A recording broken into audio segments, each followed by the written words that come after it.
Well, here we are back for some more Jay-Z, and I just want to say It's been a while.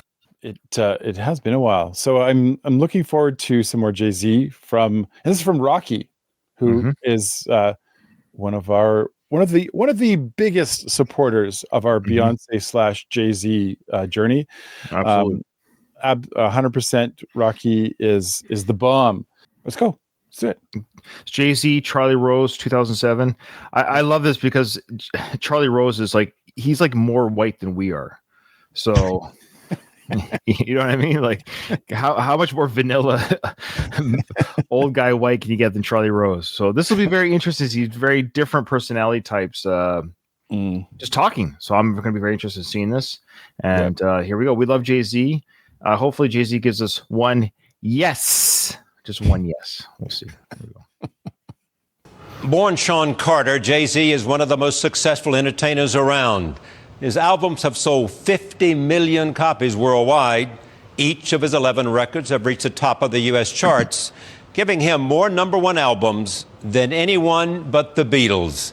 He has won 10 Grammy Awards, 10 MTV Video Awards, 9 BET Hip Hop Awards, and 3 American Music Awards. Last scene out of state where I drop my slang. I'm deep in the South, kicking up top game. Save the narrative, you saving it for marriage. Let's keep it real, man, you saving it for carriage. Carolina blue kicks, hottest on the block. Used to Willie bicycle since I was 6. Big pimpin', we spendin' cheese. Check 'em out now. Big pimpin' on BLAD. Can I get a what?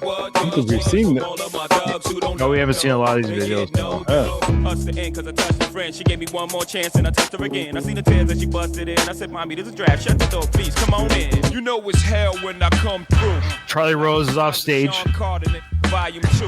When my glove compartment is locked, so it's the truth. Oh, he's checking his, right, so you don't need his a note. for that. Like, oh, I don't want to screw this up. For your wisdom, for your womb, for the roof over my head, for my shoes, for my bed. Jay-Z has leveraged his success in the studio into a business empire.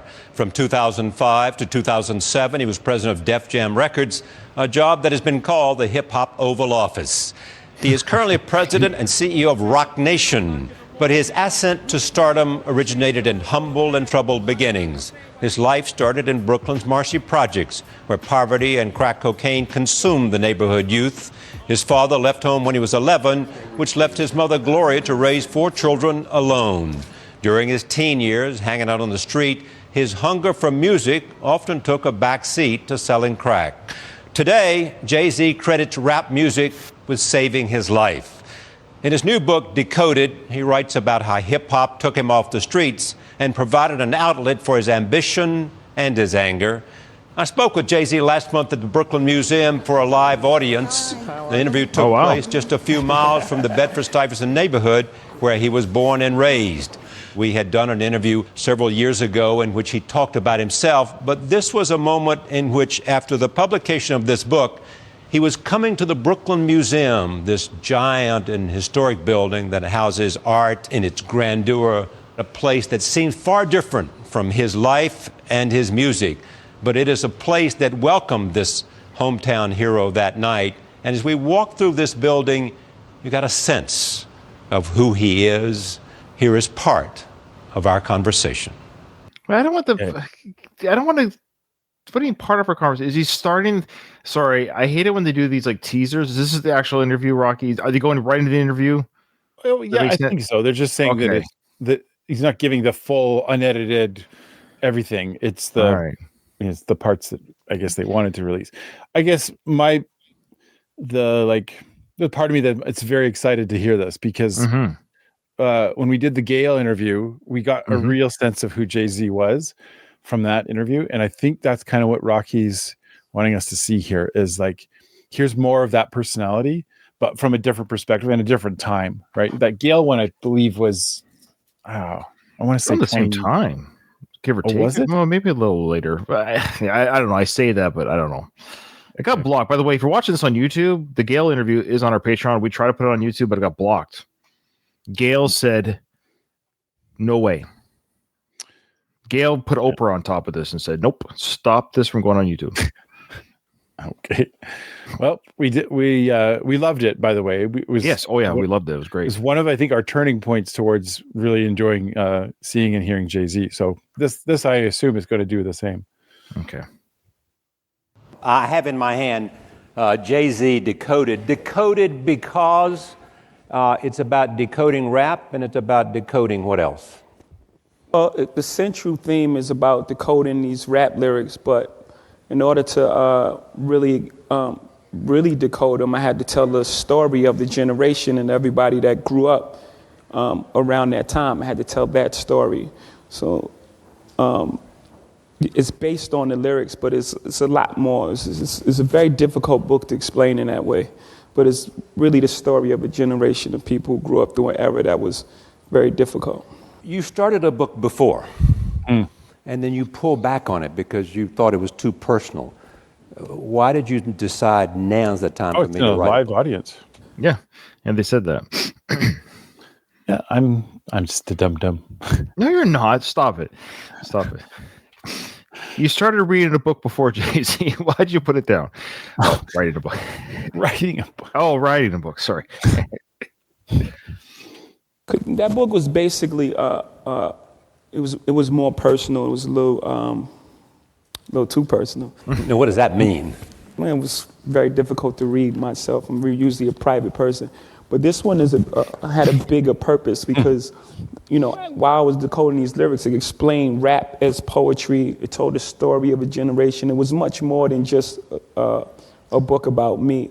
It captured a time period. All these things happening. I thought it was more important to have that book than the Black Book. That was the name of it. In a way, rap gave a generation a means of expressing themselves. Yeah, and a voice for all the people who didn't have a voice, and put things into context. If you hear a song, you might have to bleep this out. You hear a song like "The Police" by NWA, until you see the Rodney King beat, and you don't really understand the context in which they're saying it, and you think it's just NWA. You think it's some, with attitude, just. Charlie's like, so they're my favorite band. What's your favorite NWA lyric, Charlie?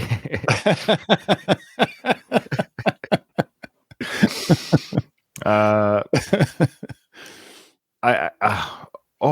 had a nickname for if I was ever in a rock band.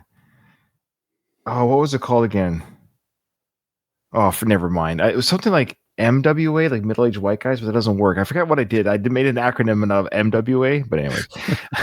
Okay, these are the things I think about. So Sky's just reminding us, that the Gale interview was like a year ago. It was that. Okay. Oh yeah, that's right. He had the haircut. There's a little much more hair. That's right. That's right. Okay. No, thank you, Sky. We do so many of these videos that sometimes I lose track of the timelines. Okay, and now remind me.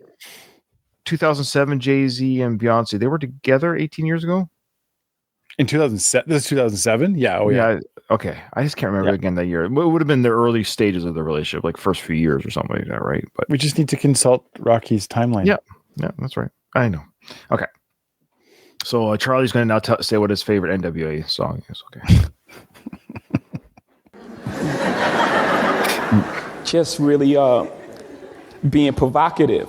But once we saw that, we was like, wait, maybe this is really happening. Maybe this happens daily, and it was the thing that was happening. So for us, it gave a voice to a generation of people who didn't have a voice, who were ignored, who didn't get the best schooling, who didn't get the best roads, who politicians never paid attention to. Now they can hear themselves, and we heard ourselves, and I'm not removed from that. Hear ourselves on the radio and hear our story, through these songs. You wouldn't be sitting in that chair if you hadn't loved to rhyme and been good at it, and also had been lucky, because so many people that you knew in your generation didn't make it to 41. Absolutely. Yeah, it took a bit of all that. It took a bit of a blessing from God to have a talent. And I had a talent. My first album didn't come out till I was 26. So for so long, I ignored that talent. It took a bit of luck because, the people that I was with daily was a personal friend of mine, went to jail for 12 years, and me and him would be together every single day. So I know that same fate was awaiting me. I mean, we would have got picked up at the same time had I not been away or been in London somewhere pursuing music. I would have been in jail for 12 years. You had some near misses. Yeah. Being shot at. No, I hit everyone I shot. I mean, no, so you mean me getting near miss shots? Okay, sorry. Yeah. So Jay-Z's had look. He's got a sword pass. No judgment. I'm just imagining the people that go, so annoying. I know. Look, Jay-Z, Nathan had a different childhood than me and you. Oh, yeah, you think? So he has a history and a life that you and I, we were just never around. And I would dare say a lot of I'm gonna say a lot of people we know, and a lot of people, like, how far out do we have to go out of our circle of just people that we know before you get to his circle, right? Like it's so far removed from our life. It is. Yeah. So that being said, in the fact that, and he's right about the luck, in the good and bad luck. I mean, he's like one event away or one arrest away or one just bad decision away from being that guy in jail too. And then the luck also comes in that, the records, when they do drop, they do well. Like, people catch on to it. They like it. Cause I'm sure we've said this before about other, musical artists, of course, and genres, that there's a lot of people that know how to sing, play guitar, rap, but they don't get discovered, and they're really good at what they do, but they still don't get discovered. So luck definitely plays a part into everyone's success. Right.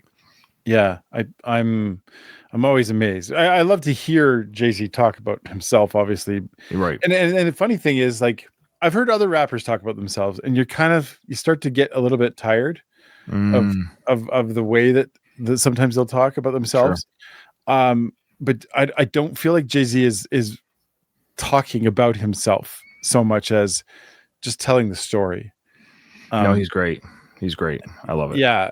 And it's such a weird kind of like crossover here of somebody from such a difficult past to be able to rise up and to be in the public eye, and to, it's amazing that he doesn't have the really troubled past that a lot of others do. I know he's done lots of stuff, but I'm saying, like, right, it could have been way worse. Yeah.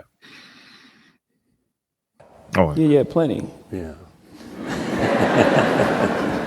Your mother, there was music in your house. My mom is here today. Yeah, there she is.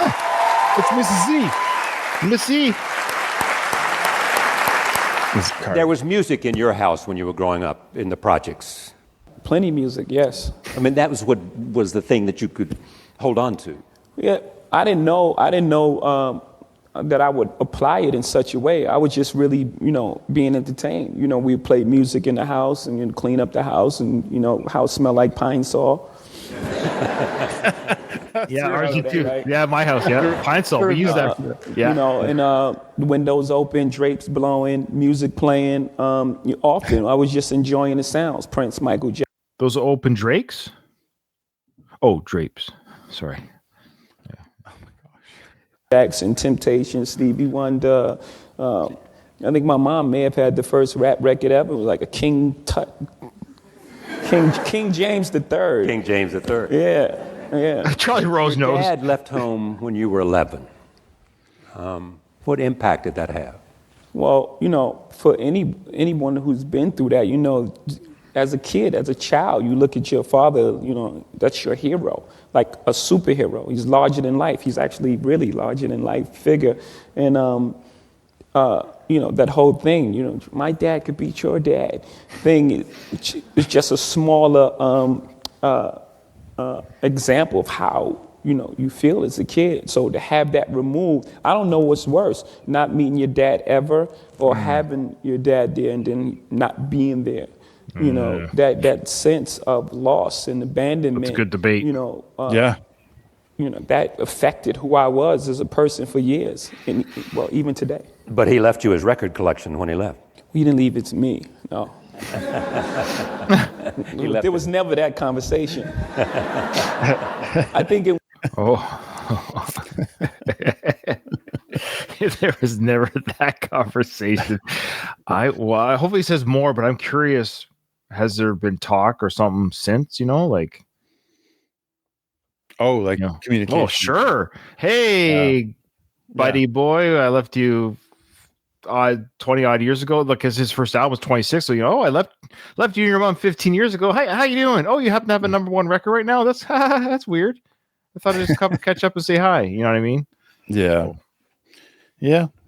Went like, get out and leave the records. She got kicked. He got kicked out. I can't say for sure I wasn't.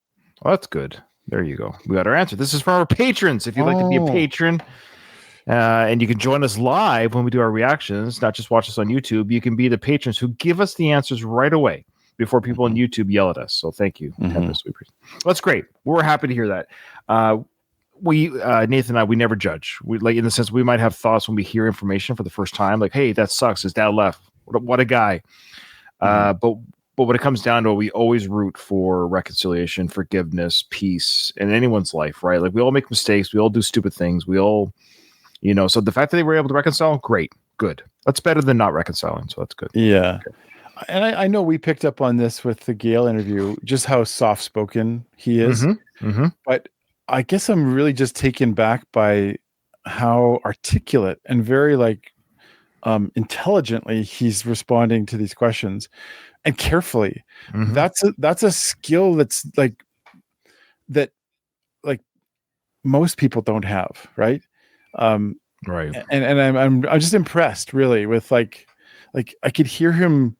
I'd want him to read like Lord of the Rings to me or something, because just the way he says things and the way he paces his speaking, it's very hypnotic. Yeah.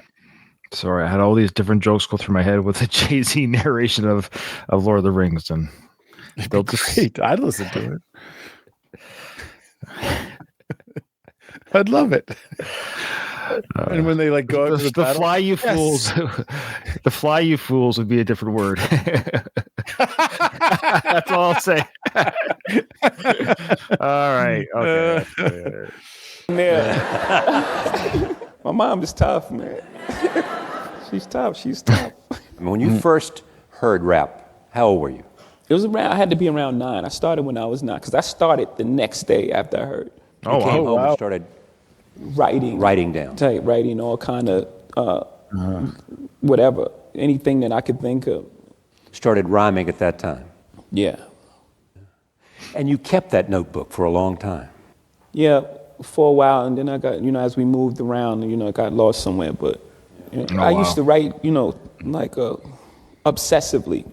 I used to write for hours upon hours and hours. I would just write into this notebook, sideways, crooked, on top, over there. It was just a mess of words. He talks about how it just spills out of his head. As I start getting further and further away from that notebook, as I start moving around in the street a bit, I was further removed away from that notebook. So I started these thoughts. I wrote so obsessively that these thoughts would come to me. I would be in the streets and people would be talking to me. I just so I would go into the bodega and I would, buy a quart of water or something, anything, and scribble on a notebook, put it in my pocket until I got back to the notebook and transferred it. But as I got further and further away from that notebook, I had to store it in my mind. So I started memorizing 4 or 5, songs at a time, so it just became normal to. When were you introduced to as a hustle, crack cocaine?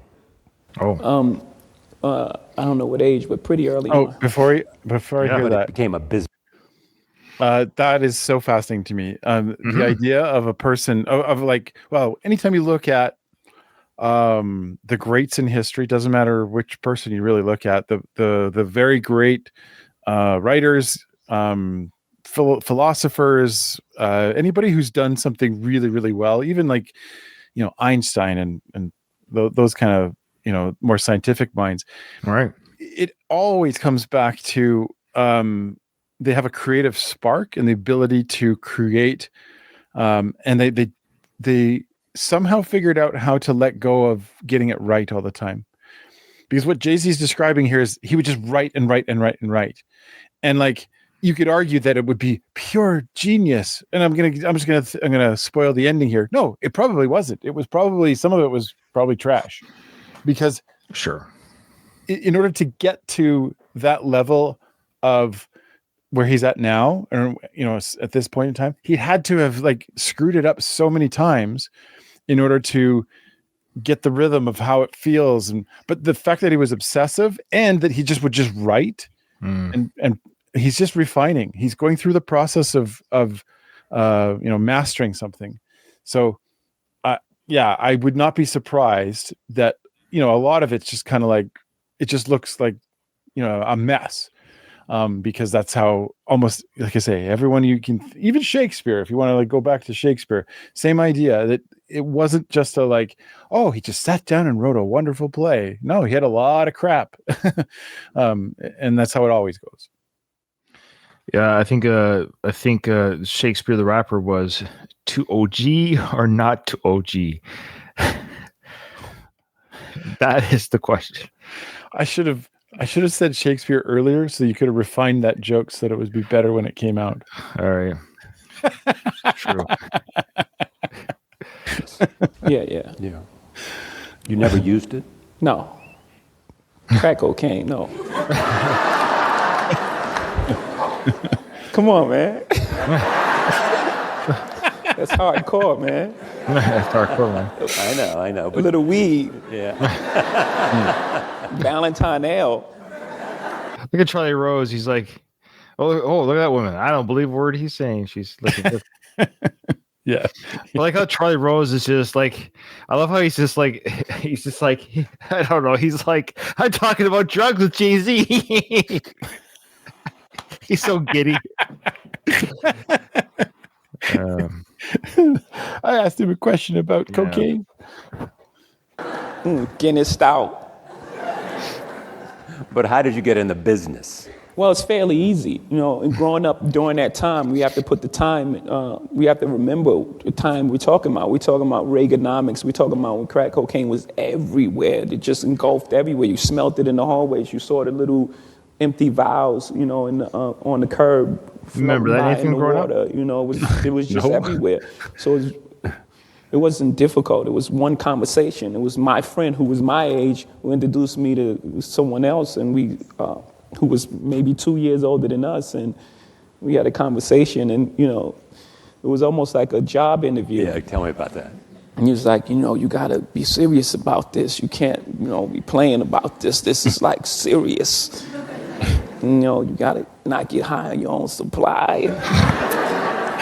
And, you gotta be a man. But, some of the things really stuck. I'm being funny, but some of the things like integrity, and I'm not promoting that anyone sell crack cocaine, but the integrity and, these are the things that today to day, some of those things I survive on, my instincts. I didn't go to Wharton or Princeton or Harvard or anything like that to know business the way I believe I know it. It's just. He went to the school of hard knocks.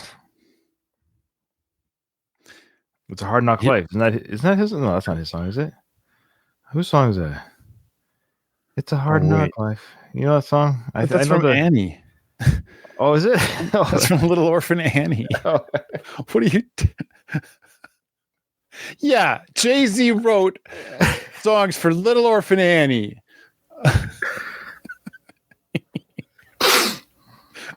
I don't know. Anyways, I thought there was like a rap song, Hard Knock Life. Yeah, he sampled it. Sample it. Okay, that's what I thought. I knew. Okay, but he also wrote the play Annie. More so my instinct, things that I feel, and these are the things that I learned, because you survive on your instincts. Instincts in the street mean life or death. You have to know how to assess a situation. You have to read it. You have to know trends. Those trends is, a bunch of guys with trench coats coming around the corner. Yeah. So, I learned a couple things during these experiences as well. But it wasn't, to answer your question, it was a chance meeting. It wasn't difficult at all. It was everywhere.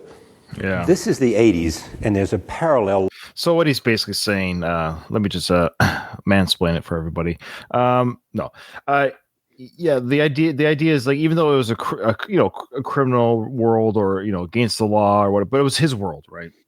This is what he's saying. I lived in this world. This was the world I lived in. But within this world, within what was around me, I was truthful in my dealings. I was told the truth. I was reliable.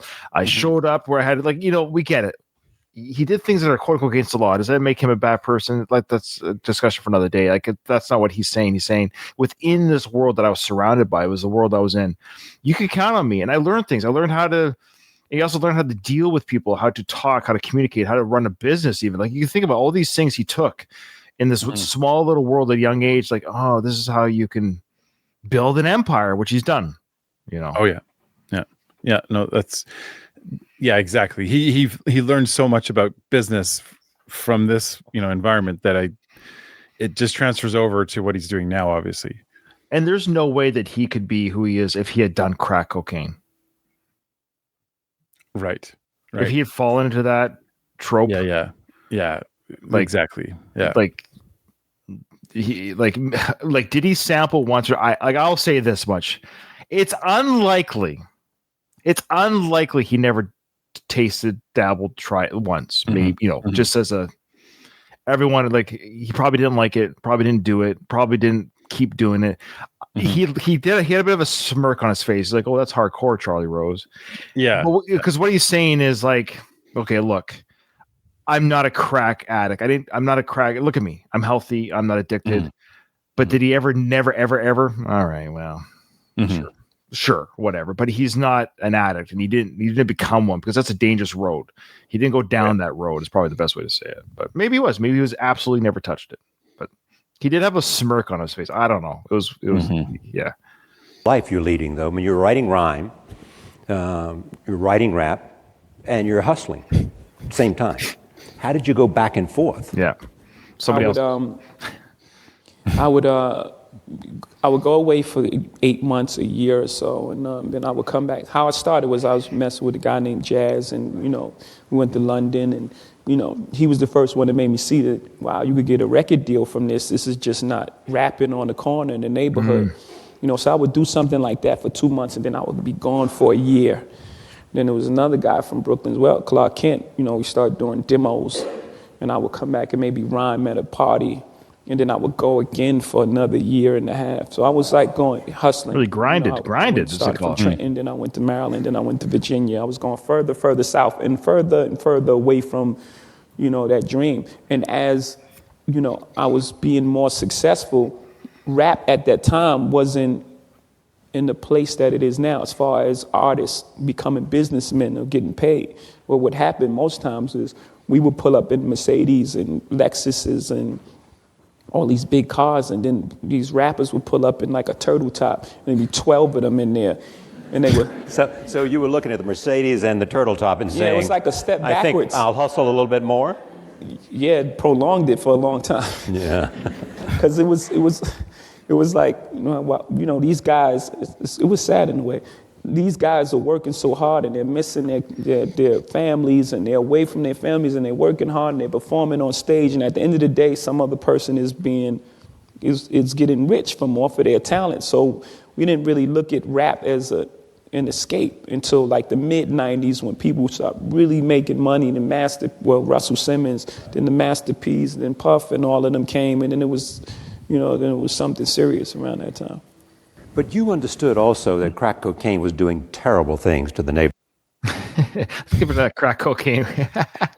He's got like, hey, there are more questions in there about the cocaine. Yeah. Just tell me more about that crack cocaine. Crack cocaine. So, crack cocaine, good or bad? Is the jury still out? Yeah. Yeah, I agree with Rocky. Yeah. I love his New York accent. You can hear it every once in a while, just certain words he says. The York. Yeah, New York. Doesn't Charlie Rose's chin look like a little baby's bum? Like yes, he's got a bum chin. Yes, he does. Imagine if it farted. Sorry. This is that comment. He always saying random stuff. So annoying. So annoying. Oh man. Okay. All right. Let's hear about the crack cocaine. Here we go. Tell me more about that crack cocaine. Later on, at the time when you're doing it, you don't even think of the repercussions. It's almost a survival thing, and after a while, after the survival thing, it becomes an adrenaline thing. You start being addicted to the rush and the feel and the excitement of pulling up and nice cars, et cetera, et cetera. You don't think about the damage that's being done. I mean, you're immature, you're young, so you don't think about that until later on, till you become aware of who you are and the effects of what you're doing is having on the community. We was laughing at people who were, right now, today it's sad. As a kid, it was funny, if I'm being completely honest. I mean, you did this between the ages of 13 and 20. Yeah, we talked about that really, but nothing at all related to this. But we were just talking off camera or off video, Nathan and I, that we were talking about our childhood and how we were, kind of mean to a couple kids or people we knew, just being kids, being young boys, that our older selves are embarrassed or ashamed of what we did. But when you're young and dumb, you're not thinking about, how's this going to look when I'm older? Or how am I your brains aren't formed yet. You're just a young, stupid kid. And that's what he's saying. Like, of course, I wasn't thinking about what the damage this stuff does to people or families. I'm not looking at the social economic problems of drugs in the streets. It's fun to do a deal in the corner and run away from the cops. Is a rush.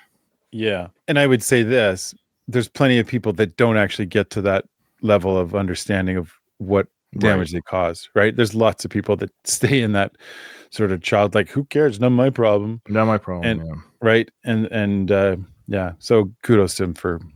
Oh yeah. He's made it very clear now by talking about it. He's saying right now, anyone's listening to me, any young kid out there is listening to this interview, it's not the life you want to do. Yeah. Yeah. Yeah. I mean, at no time. A little longer, though. Sorry? A little longer. Longer? Yeah. 26? My first album came out when I was 26. So no, I know, but so until 26? Basically until I closed that door. Yeah. you didn't say goodbye to hustling until you had an album. This was Reasonable Doubt? What happened was I said, I'm going to give this thing a real hard and difficult look. I'm going to give it, because that's what I was doing for so long was I was still holding on to this tree. I was still afraid to let go because I was pretty successful at doing what I was doing. And I would not let go what I was doing, so I couldn't move forward. I couldn't swing forward because I was caught in this life. I knew I was going back to the street. I just knew it in my heart. I was like, I'm gonna give it, because I wanted to do it. I had passion for it, and and I said, I just let the other thing go. Why were you good at the hustle? I don't know. It's a gifted mind or something. I don't know. The next, how they've been showing like Grammy winner, rapper, author, crack dealer. That's the next one. I love that Charlie Rose is trying to like tap into right. I know what he's asking here, and I wonder if the implied like thing is kind of like, are you able to admit that you're an easy talk, like you're a person that can be quite convincing and careful with that's what it is. He's good with people. He's charisma. The same soft way of speaking, soft voice. So he probably put the people at ease in the deals the business that he ran. Like he's a cool cat, right? Like he's good. He's good at what he does. He's one of these guys. He's just good at what he does. Whether he wanted to be a manager at McDonald's, or rapper mogul, he's good at what he does. He knows people. He knows how to work the system, whichever system he's in, right? Mm-hmm. Mm-hmm. So crack dealer is the next one. Let's see if it happens. Yeah, I have no idea. A lot had to do with who you are as a person. A person of respect and integrity. That has a lot to do with it. Did you have more confidence in your ability at the hustle than you did at hip hop? At the time, yeah. Oh, that wasn't even close. Wasn't even close. Yeah, I was thinking that rap wasn't going to work out, and I was going back. So that was almost like, to me, it was a safety net.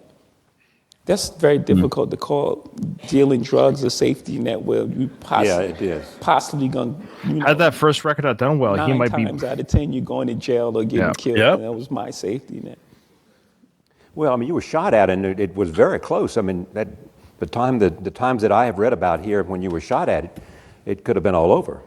Could have been over a lot of times. A lot of times. Yeah. So you think you were lucky? Yeah, definitely. Just lucky. Yeah. And this goes with believing in certain things and believing in the universe and believing in the just universe that, my heart, I didn't have any malcontent in my heart for anyone. So I think, and when I became aware of, the damage I was doing, I tried to move away from what I was doing. So you mean the damage that crack cocaine was doing to yeah. people? So I think in some sort of way, it had some sort of good karma, and even in that's why human beings are so complex. Everything is not black and white. You can't say that guy's a drug dealer, he's a bad guy, or that guy's a lawyer, he's good, or that guy's a preacher and he's great, because we all seen the complexity of human beings. We've seen preachers do wrong. We've seen drug dealers do good. We've seen all kind of different things. Yeah, well, that's just it. I mean, your job title doesn't mean you're a quote unquote good or bad person. Yeah. Again, the environment. Pause for that. Yeah. Oh, yeah. Good call. Yeah. And if he doesn't, he deserves one, because that's what he's saying. Yeah, like, yes, this was my environment. Drugs were all around me. Like, he's talking about Nathan. Like, again, we can't stress enough that Nathan and I did not have crack files in our neighborhood lying around.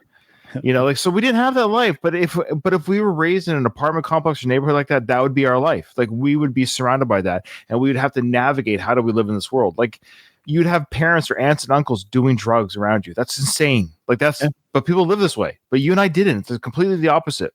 He's basically making the point that I love, which is not all that glitters is gold, and not all who wander are lost. Really. There you go. Exactly. Yep. And not all drug dealers are bad people. Like, he's not a bad person. And this is what I've heard a lot of the people saying, oh, Jay-Z's a drug dealer, because they'll hear about this history, and they label him as like, he's already said, yes, I did this thing, but I'm not that person. Like, I'm not, like, it is complex. It is you can only be who you are when you can't impose your upbringing or your experiences on somebody else's life. It's impossible. That's why you got to be very careful when you quote unquote judge somebody. That's what the saying is, to know somebody, you got to walk a mile in their shoes. The reason why that saying exists is it's cliche, but it's cliche for a reason, is you can't assume you know what someone's doing in their travels unless you're them. Like, how would you know what their life is unless, as much as you and I know each other, there's still things that we both don't understand about the other, because we're not living your life. You're not living mine. Yeah. Yeah. 100%. Yep. Yeah. Well, tell me about writing 99. What's the story behind that lyric? It started out as pretty much a joke. And then I used real stories and things that happened to me in my life to further, twist the joke. So the second verse of 99 Problem is really complex on many different levels. It deals with right and wrong. It deals with gray. It deals with racial tension. It deals with all sorts of things. So it's these guys who take off on a venture in a Maxima, and they're going down the... Okay? Such a comedian. They're going down the highway, and they're doing wrong things. They have drugs in the car. And they're riding down the New Jersey Turnpike, which was a super route back then, a major route. And that during that time, there was this whole thing of how, because of all the stuff that was going on Turnpike, police were racially profiling everyone. So the whole thing, driving while black, was created during that time. So the state trooper sees a car full of black guys. No reason, he pulls them over. That's where the driving 55 and the 54. We were doing everything right, seatbelts on, baseball caps off. And yeah. Go ahead. He's like, Charlie didn't laugh, I guess. He's like, Jay-Z's like, did you get that? I bet she probably did, like, kind of wide eyes the first second, like, oh. Oh, I wish we saw Charlie's face. I don't know what Jay-Z's responding to. Let's just go back to... That's funny. Jay-Z's hilarious. Belts on, baseball caps off. And, yeah. Go ahead. So he pulls us over, and this conversation happens. And I immediately tell the people what sort of person he is, because he says, "Are you carrying a weapon on you?" No, a lot of you are. A lot of you are. It's a racial statement. I was painting a character. A bit of profiling there. I gave you the character right there, and now you have the guy in the car who's used to getting away with, things. He's used to being a slick. He's slick. He's done this before. So he knows a bit of the law. He knows you can't search his glove compartment or his trunk without a. We know that he does, Tempest. And that's why we love Jay-Z. We get it. Nathan and I get it very well, because that's my kind of humor. Awkward, dry humor. I love it. That's when I get the comments if he's annoying. That's what I do, because I love that dry, awkward statements and humor. I love it. So I get Jay-Z totally. That's why he's one of my favorites. He's so good at that, Yeah. Distracting from the comments. Yes. The one with the blonde hair. The one with the blonde hair. Warrant. Don't you guys try this. You can't search his glove compartment or trunk without. And then the guy answers back to him, "You're some type of lawyer or something, somebody important or something." So this whole dynamic is happening. And, they couldn't hold us for so long. He was calling for a K9 unit. A K9 unit comes. He's going to have the dog sniff out and find the drugs. Car, they're going to find it, and we're going to be in major trouble. So, we're waiting there, and we're really nervous, because we know he has his dead the right. He had no reason, but once they find it, all that stuff goes out the window. Yeah.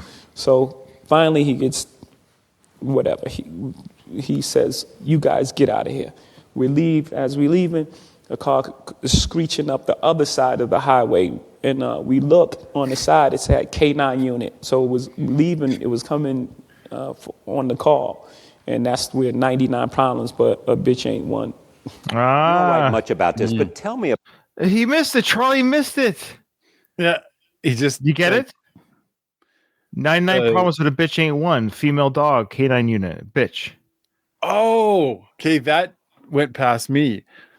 I don't know Jay-Z why. Jay-Z doesn't like to explain things. He gave it to Charlie, and I got it right away. So he's saying we had 99 problems with a bitch. The K9 unit that was just there ain't one of them. Yeah. No, did not catch that. Yeah. About the Lance Rivera episode. Well, I got to tell you give you the whole context and the story about that. I had that fight 700 times before making music. And, as I was taking this trajectory towards music, I was trying to be super careful that sort of things happen. You got to figure we coming out of these neighborhoods, we're surrounded by this sort of thing. So I thought I was being super careful with my career, up to that point. And, we seen each other at a club. We had words over. Sorry, what was the name of? I missed it because I paused it. Who's he talking about? Him and who's had words at a club? Who's the individual? We'll wait for Patreon to catch up. Just who's the other individual he had words with? Because that's who he's telling the story about. I just missed the name at the very beginning of the sentence there. So we'll just wait for the do. Yeah.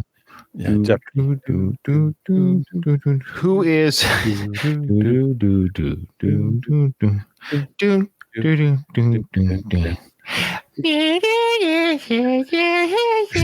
Jeez. You could probably have gone back at this point. Oh yeah, we could have. It's okay. There's a delay. There is a delay in our live chat with our how far. Oh, you didn't catch it either. Oh shoot. Okay, well, let's just go back. Let's just go back. See if we can catch it. Okay, yeah. So let me just go back. Was it 21?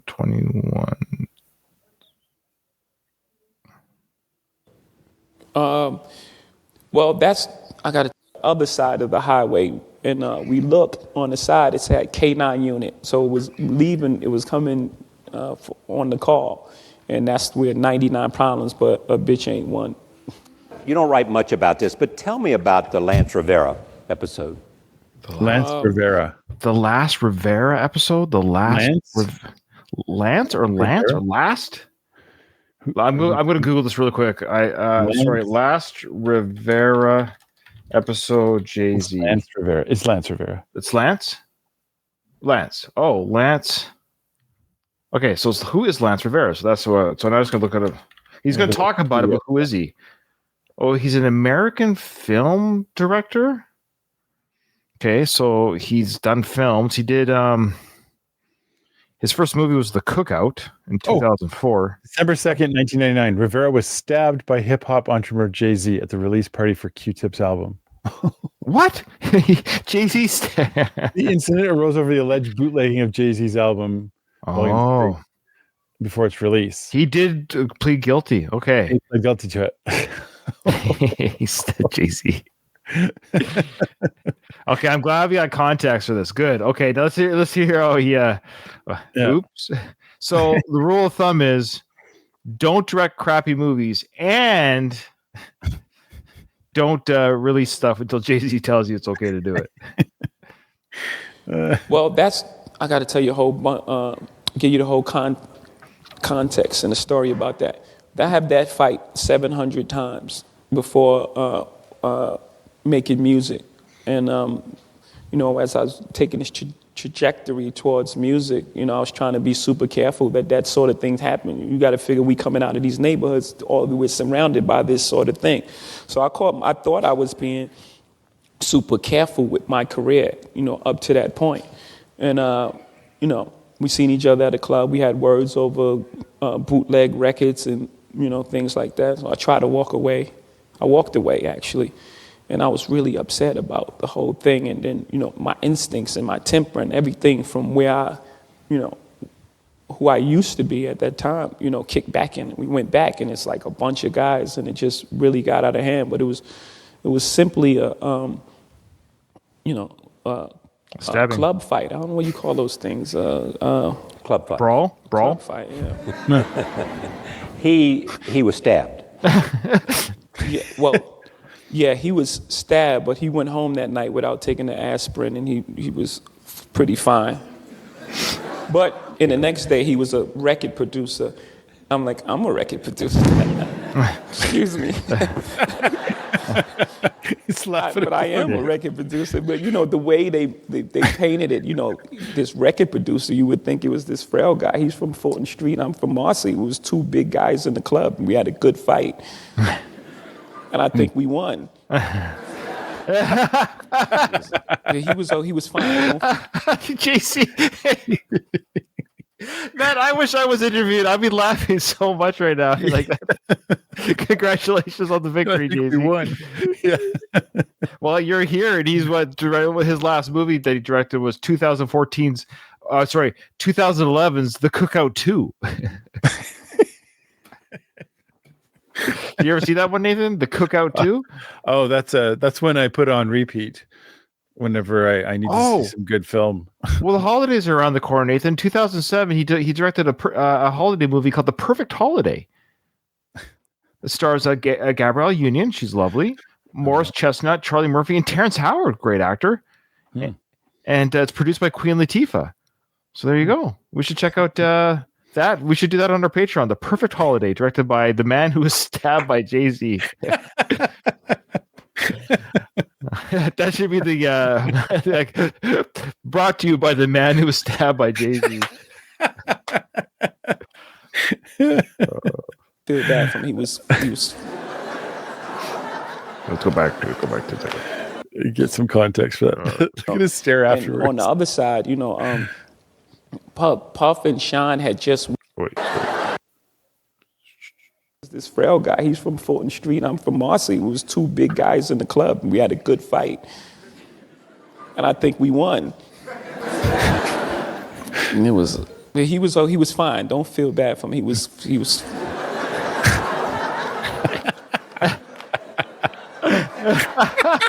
There you go. Charlie's laughing.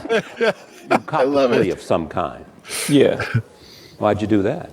Well, then it wasn't really worth it to me. I think for a couple reasons. It wasn't worth it. It wasn't worth to drag it out. It wasn't worth anything, And on the other side, Puff and Sean had just went through like this major trial about this was a little more serious, a shooting in the club, and I think it was another trial going on at the same time, and all the attention was on Puff case.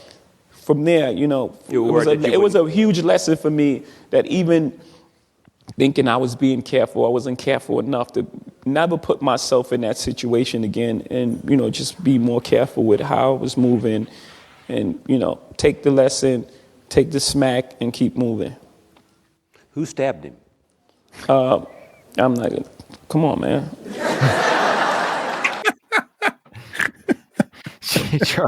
So, back to the crack cocaine.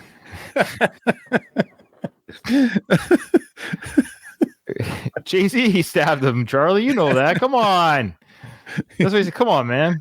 I'm the one that got in trouble. What do you think? Who do you think stabbed him? I'm not even on probation anymore, man. That thing is over. Yeah. You mentioned Puff. When did you two get to know each other? Oh, this is interesting. Well, we met in Brooklyn. Big was doing on a set of Dead Presidents, and his phone kept ringing, and he kept, man, Puff is gonna be mad at me behind this. He kept hanging the phone up. We were having such a good time. We were, playing Monopoly with real money. This is you and Big. Yeah, we were shooting a video, and he didn't want to leave. And I think Total was having a show at the Apollo, and they wanted him to come out and do, that song they did.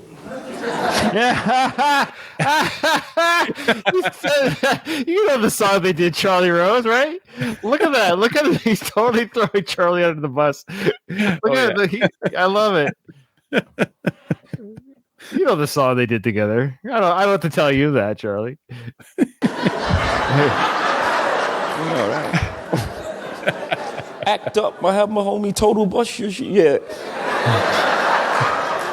He wanted him to come do that verse, and he wasn't really feeling it at the time. We were having such a good time. So Puff drove to Brooklyn. I seen like a bunch of cars pull up, and I really, I had major respect for him. Just the fact that he would come to Brooklyn, to come get Big to go to Apollo. And I was like, man, I think, that guy's, because I didn't really look at him like that, but he came in, come on, man, we got to go. And Big left. So that said to you that Puff's got. It let me know Puff cut the checks at that moment when Big left. I was like, oh, Puff cut the checks, because the whole time he was like, I ain't going nowhere. Puff came, he left. That was the first time we met. And then I went on a No Way Out tour.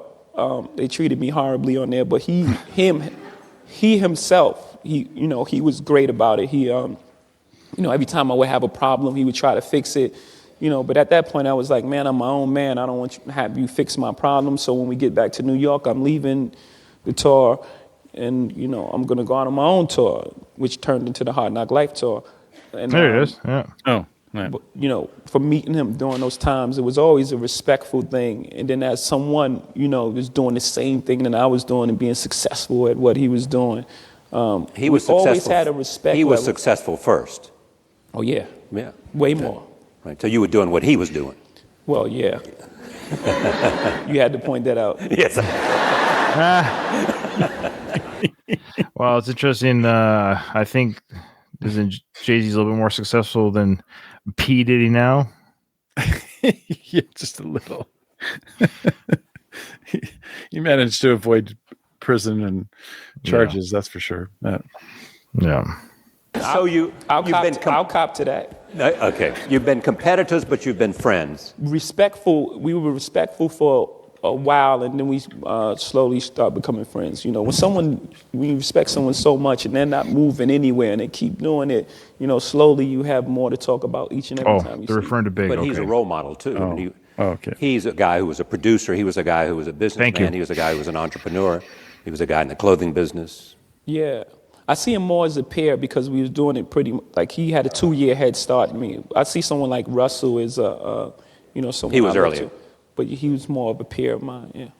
Tell me about Big and what he meant to you and what he meant to rap.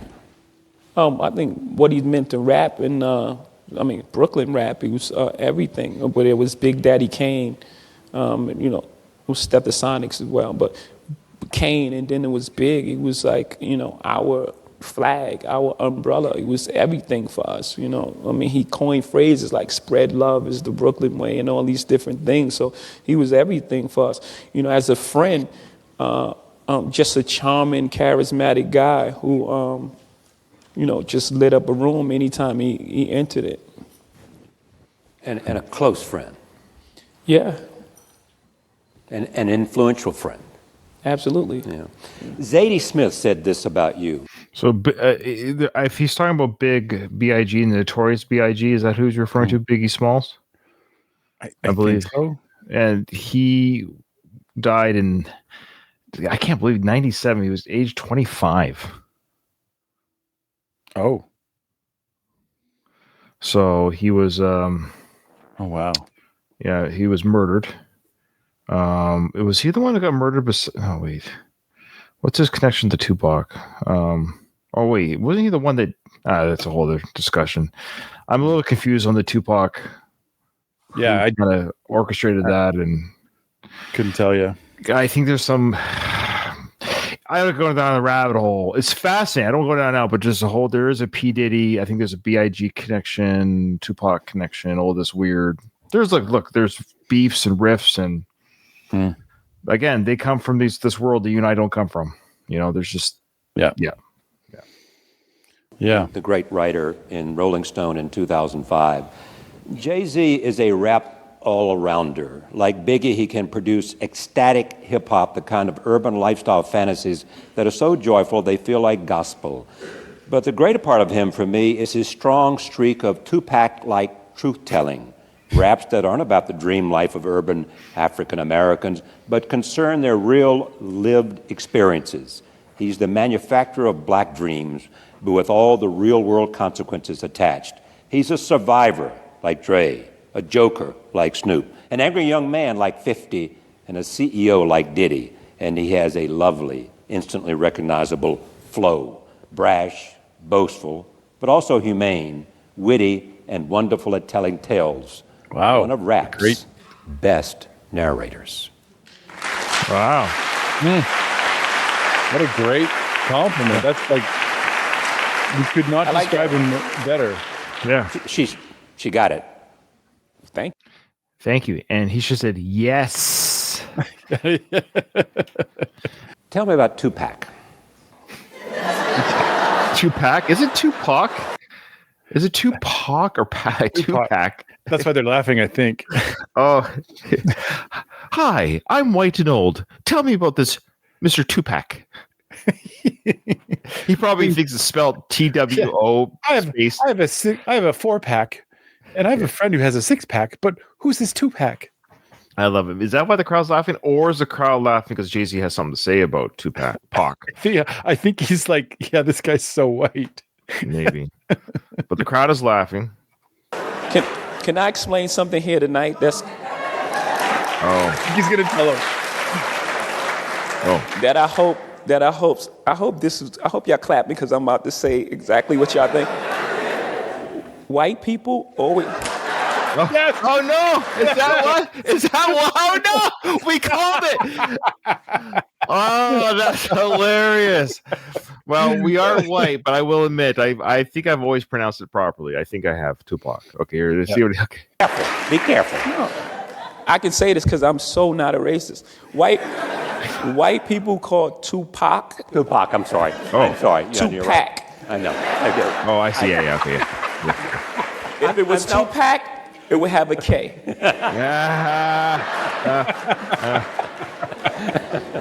You're not the first. Hopefully, after tonight, you will be the last. I love it. That's fantastic. It's like, that's also a white thing to do. Yeah. Tupac was an extraordinary visual, emotional, passionate artist. A lot of times people, they have a knock on him about he wasn't the most technically skilled rapper, but those aspects of what he was doing was just as difficult. He's a storyteller, good more storyteller. difficult than just having an incredible flow or being having great metaphors. Because if you're a great lyricist that use metaphors, you have the entire dictionary at your disposal. So you can do just about anything with your voice and flow, granted that you have that talent. He was telling stories that had linear thoughts and emotion and, multiple levels. We've done, I think, 2 or maybe 3 Tupac. 2 to 4, maybe 2 to 4 max, but yeah. And like every one of them was like, and I mean, I don't remember all the details. 2. I just remember. Oh, it is just 2. Okay. I just remember that they had a story like a country song almost. It felt like there was a connection there in how country often tells stories. I felt like Tupac was doing that with his. So, and like it just kind of dried up. And to be quite honest, I really want to explore more of Tupac because I know how important Tupac is to rap. As far as like Jay-Z's telling right now, but I'm really. We did 2 packs of. Amika, you took my joke. I was waiting for Nathan to finish. How dare you? That's awesome. Gosh dang it! I'm gonna mute the chat. Okay. Oh yeah. Don't step on my jokes, Amika. Amika has a great sense of humor. I think Amika's Canadian. That's why. I know. Yeah. I was just gonna say we did 2. I was gonna say we did 2 Tupac songs. It's our 2 pack. Okay, you know what? It doesn't matter. All right, Mika. And he was digging deep on these songs like "Dear Mama" and "Brenda's Got a Baby." And "Dear Mama" and "Brenda's Got a Baby." That's the 2 we did. We did "Dear Mama" and "Brenda's Got a Baby." Yep. That's funny. Wow. Okay. So those must be some of his bigger songs, but we'd love to explore more of Tupac for sure. Yes. But we'll see what the requests are like via our request system found in every video description. Okay. He was just, one of the best ever. And his impact, I mean, we still right now. His impact? Jay-Z, you just said if there's no K, it's a Pac sound. So his impact, Jay-Z, follow your own grammar rules if you want to stay in the hood. Now, day to day, artists compete with his impact. You believe, and part of the reason you wrote this book is that rap is poetry. Yep. Talk about that. Nate, I just stop. explained the extraordinary writer Tupac. If you just put those lyrics on a piece of paper anywhere, you see that it's poetry for one. For me, when rap is great, it can take ordinary experiences and make them extraordinary. When you put them in song, that's literally the definition for poetry. Right there. Right. You take ordinary experiences, make them extraordinary through poetry. Poetry does that. You take the ordinary and you make it, well, I'm going to be offering a course on this very soon in romantic poetry. The term that they used back then in the 1800s was you take the ordinary and you turn it into the sublime, was their terminology. But wow. Jay-Z has a more modern interpretation of that. But yeah, it's very cool. When you match that story with rhythm, rhyme, flow, etc., I'm just really explaining it. It already is poetry. I'm merely decoding it and decoded to further the argument, but it is, whether this book comes out or not. Were you a born performer, or were you not so good and you had to learn? Live performer? Mm-hmm. Was a terrible live performer in the beginning.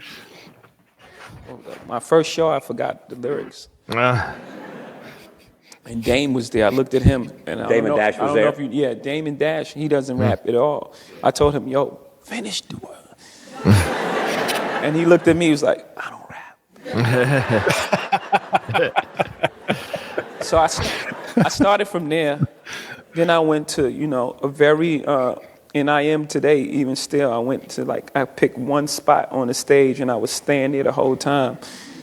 And, lucky for me, I had really long, drops. So I could just do these raps and people could hear them go, "Oh," but I wasn't really a good performer at all. Here's what they say about you. At some point, Well, we know he's great now. I mean, it just shows you, like, again, our stupid comparison here with our channel. But yeah, when Nathan and I first started, we were still kind of finding our own voice, who we are, even though we are who we are. It's just you're sort of performing. You're trying to figure out what it is we're doing, what's our flow, so to speak, on our channel. And so don't go watch our first videos; they're terrible. And Jay-Z certainly has found his stage voice. He's so charismatic on stage now, and he controls the crowd. Right, first he couldn't even control his own flow. He's got the lyrics. Now he controls the crowd. I'm just curious, has Jay-Z done anything beyond rap? Meaning, like, because he has such great like comedic timing sense of like when to let the crowd laugh and when not to. When Charlie Rose said Tupac, it was like immediately he picks up on that, and the way that he introduced what he was going to say was just well timed. I just wonder if he's ever done any performance stuff. Maybe, I don't know if he's done any acting or anything like that. He just feels like there's a lot more. Maybe I'm not the first person to say that. There's a lot more to Jay-Z than just I just rap. Oh yeah. Well, we've mentioned he directed some music videos or that kind of mini movie with Beyonce. Oh, that's right. He does have an eye for that stuff. He's a creator, auteur for sure. Yeah, and he's obviously a business mogul. So at the very least, he knows how to run an empire. All that all the creativity behind that, marketing. Yeah.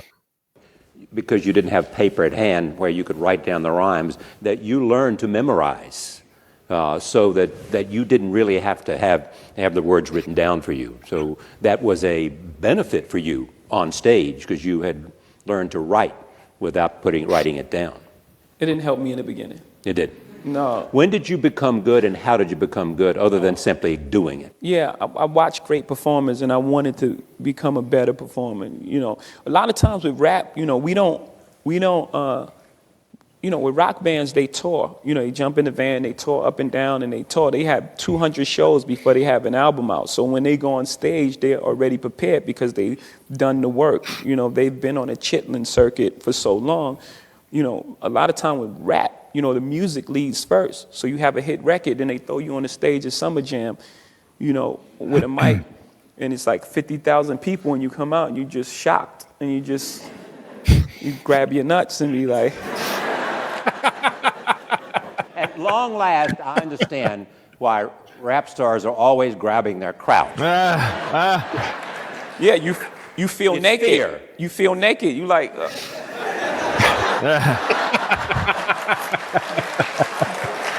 And then, you cup the mic because you don't really know how to hold a mic yet. And you cup it so the sounds can't get out. Like, it sounds just like this. And then you argue with the sound man. Argue with the sound man. And then the show's over. So that's what that's about. Yeah. Got it. I'm decoding the whole thing, guys. And the baggy pants, what's that about? Well, that comes from the streets because. Does it really? Yeah. The baggy pants, the big jackets, the whole thing. Man, I shouldn't be saying all this. I think there's some guy on his route to becoming me right now that's still back there that I don't want to give everything away. You have been criticized, and others have been criticized for lyrics. What do you say to people who say it's misogynistic and enough of this lack of esteem? I would say, well, you have a point, with life. Some of it is misogynistic, and some of it is crap. And some of it is an imitation of what's real. But I don't think anyone can make a blanket judgment on a form of music or a form or a race of people or a generation of people without really understanding what's being said. Unless you understand, unless it has context, unless you understand what's being said, how could you make a judgment? Of course, some of the words and some of the relationships are, fleeting, because that's what's happening. Most artists get a deal when they're 16, 17 years old. They haven't had mature relationships. they've had relationships like this. Oh, you the rapper? Can I come to your room? Yeah, I mean, you leave the room. I'm leaving town. I'm gonna do the same thing next night. And that's just honest. If we're talking about, it's just an honest portrayal. Until you have that, until you start having relationships, Ain't No will become Big Pimpin' will become Song Cry with much more depth, which will become Venus versus Mars. So you see the growth even in the music. A lot of times you don't, but for the most part, I can see growth in your music. All right, Charlie. We know you've got old Jay-Z's records. So let's settle down, Charlie. His LP collection. Before you start, you said at the very beginning there, and I know, and it's because of ignorance. So don't at me in the comments. It's just, and I'm sure people on the aisle, the Jay-Z fandom aisle, I'll just say, have also done the same for hard rock, heavy metal. Same type of blanket type statement. Oh, it's just noise, or it's just this, or it's just. So it works on both sides of the aisle, folks. Okay. But Nathan and I have actually taken the plunge to come to the other side of the aisle. And what I have learned, and what Jay-Z was saying there too, is that you're right. You can't just give a blanket statement regarding a genre of music or a race of people. Of course not. Of course not. I mean, but it should go without saying, but it's good that he said that. And what I'm getting at is because he also mentioned, though, he subtly said it, but he said, even within rap, there's crap. Mm-hmm. He says, we got people who are posing, who are pretending to be from this part of the life. And so, I don't know, like fake thugs or fake street people who pretend that they've struggled. They might be black, let's just say, or they look like a minority group who has faced adversity, but they maybe lived in, Beverly Hills, right? It's hard to say. So he's saying, hey, the good stuff, the stuff that really educates people about this life, and that's where the misogyny might be misunderstood, is because he's saying, hey, we come from a life, we came from a background where it is what it is, and you can grow out of it, and you can become a better person out of it. And that's what Charlie says, you've grown with your music. So I say all that because there's a lot that was being said, but I like how Jay-Z even acknowledged that, hey, old rap's not good. There's crap, there's garbage, and people pretend and they kind of dilute the waters, where the good stuff, i.e. Jay-Z and Tupac, who talk about the real stuff and do it very well. That's, yeah. Oh, they're called wangstas. There you go. All right. That's funny. Okay. So right. My thought on this is I don't think I've ever heard rap explained that way before. And what I mean by that is, it's not that I held well, I did when I was, younger, but as I've gotten older, I've expanded, what I understand and how to approach music that I'm unfamiliar with.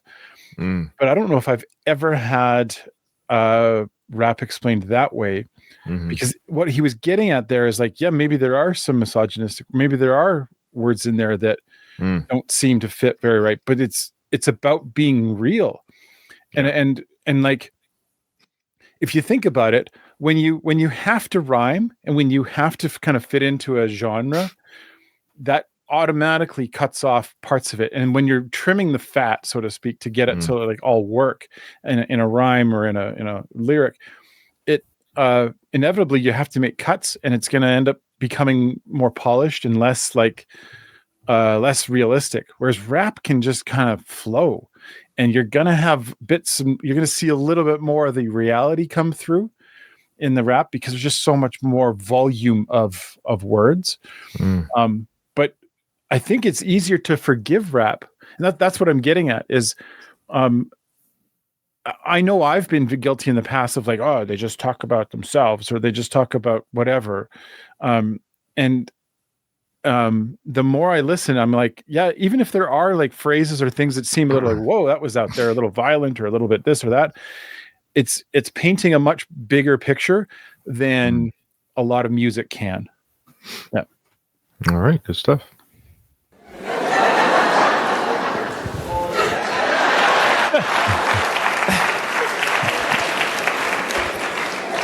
Thank you. Tell us the story when, I think it had to do with clarity, moments of clarity, when Eminem came to you and he was wearing a bulletproof vest, and that said what to you?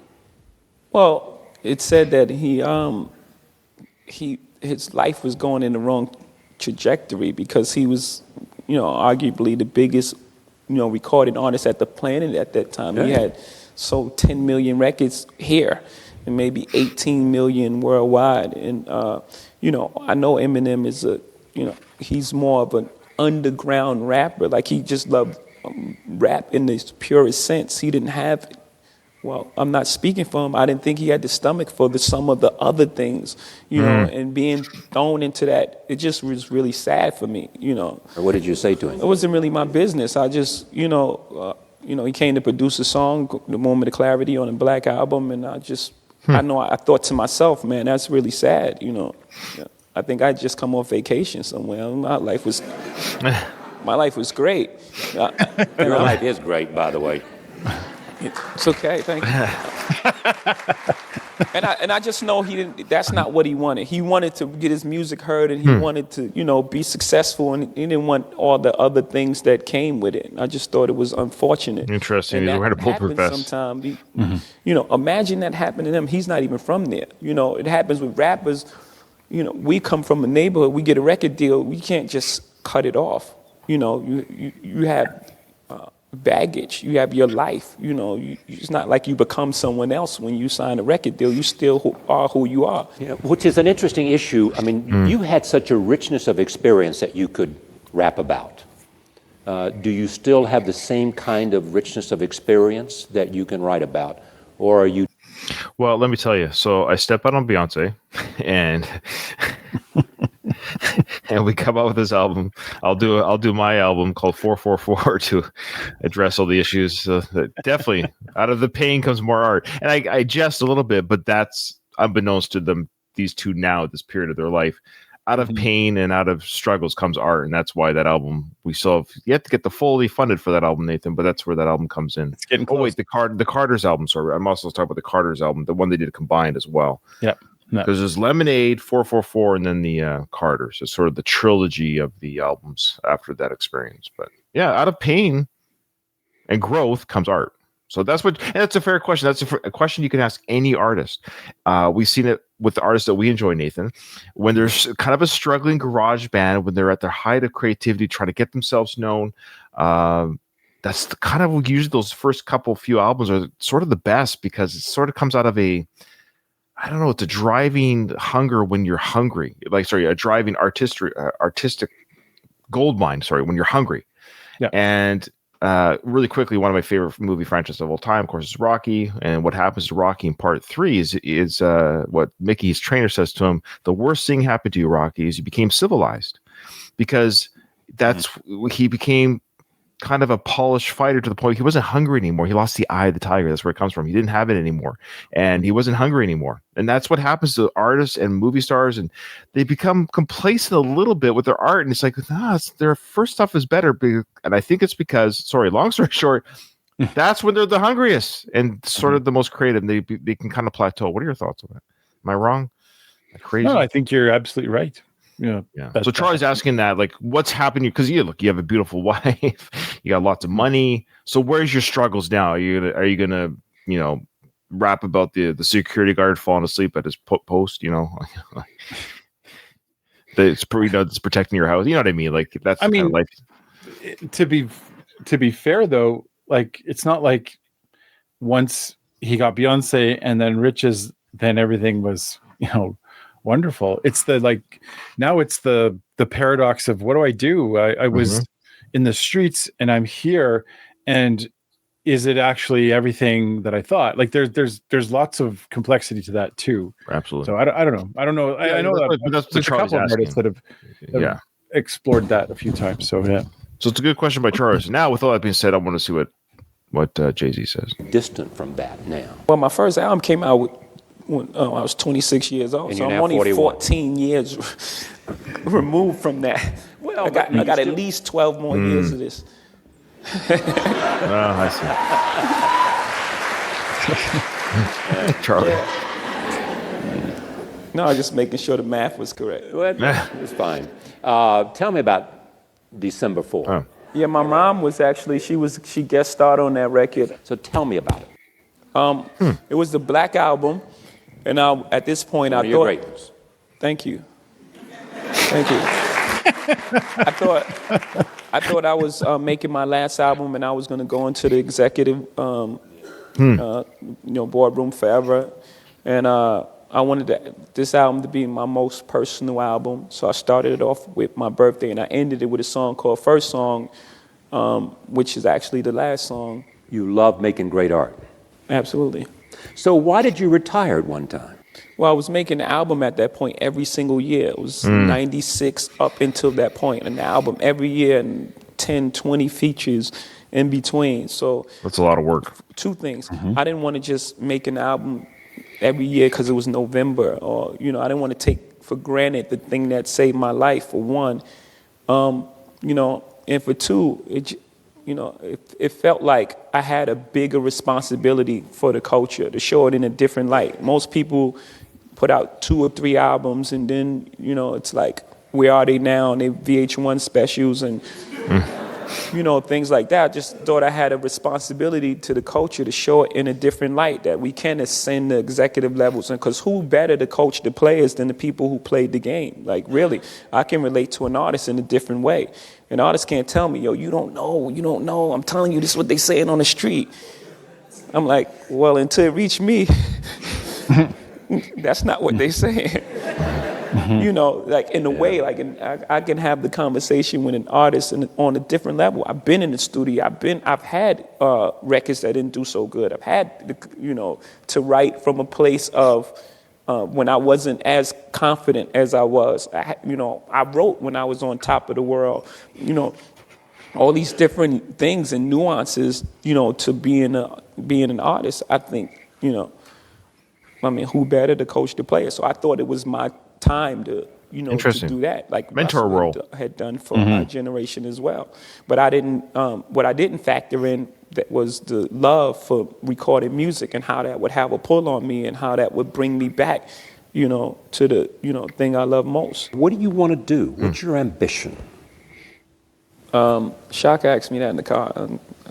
I thought she was talking about personally. I told her I'm not available. In that way, again, I want. There's some editing there. Have you noticed some of the editing? There is a few bits of editing. Yeah. To take all those things, all those ceilings, and all the things. I want to make the extraordinary ordinary. Like when you see covers with Warren Buffett, that shouldn't be a surprise. It shouldn't have a clap. I mean, I probably sell more magazines than Warren Buffett. I should be in front of him.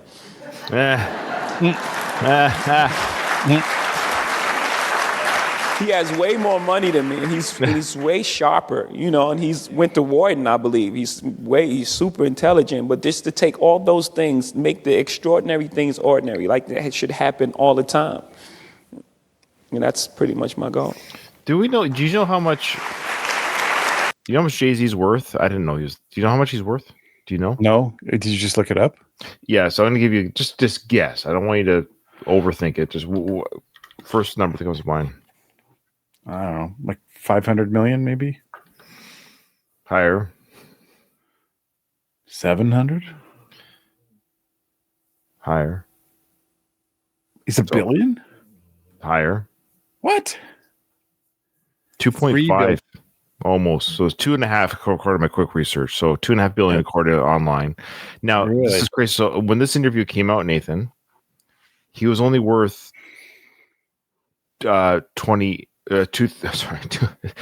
million. Oh my gosh, I'm an idiot. 280 million. Okay. So $250 million. Now he's worth almost 3 in 16 years. And what's your goals? Like he's already got him going on right now. You don't become a billionaire by not having goals at this time. So yeah. But anyways, good for him. So he's worth a couple dollars. He must be the richest rapper. There can't be a rapper richer than him. Yeah. I had a thought there. It's sorry. I just found that fascinating. Yeah. What was it? Anyway. I'm just looking up Beyonce's net worth. What do you think it might be for her? I wouldn't be surprised around the same or more. People are saying about a year ago it's 800 million. Oh, really? Yeah. Okay. That's a lot for an artist, though. That's still a lot for a pop artist. What I mean? Like, yeah, that's a lot of money. All right. Yeah. Okay. Wow. Trying to remember this thought. Sorry, it'll come to you. It'll come to you.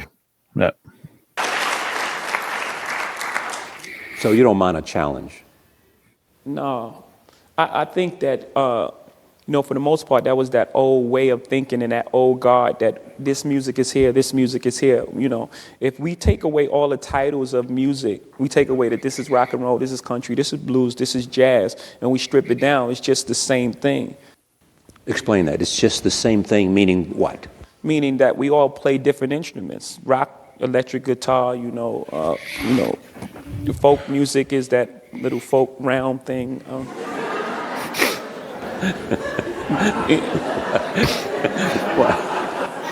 Jazz, but at its core, it's just about human emotion.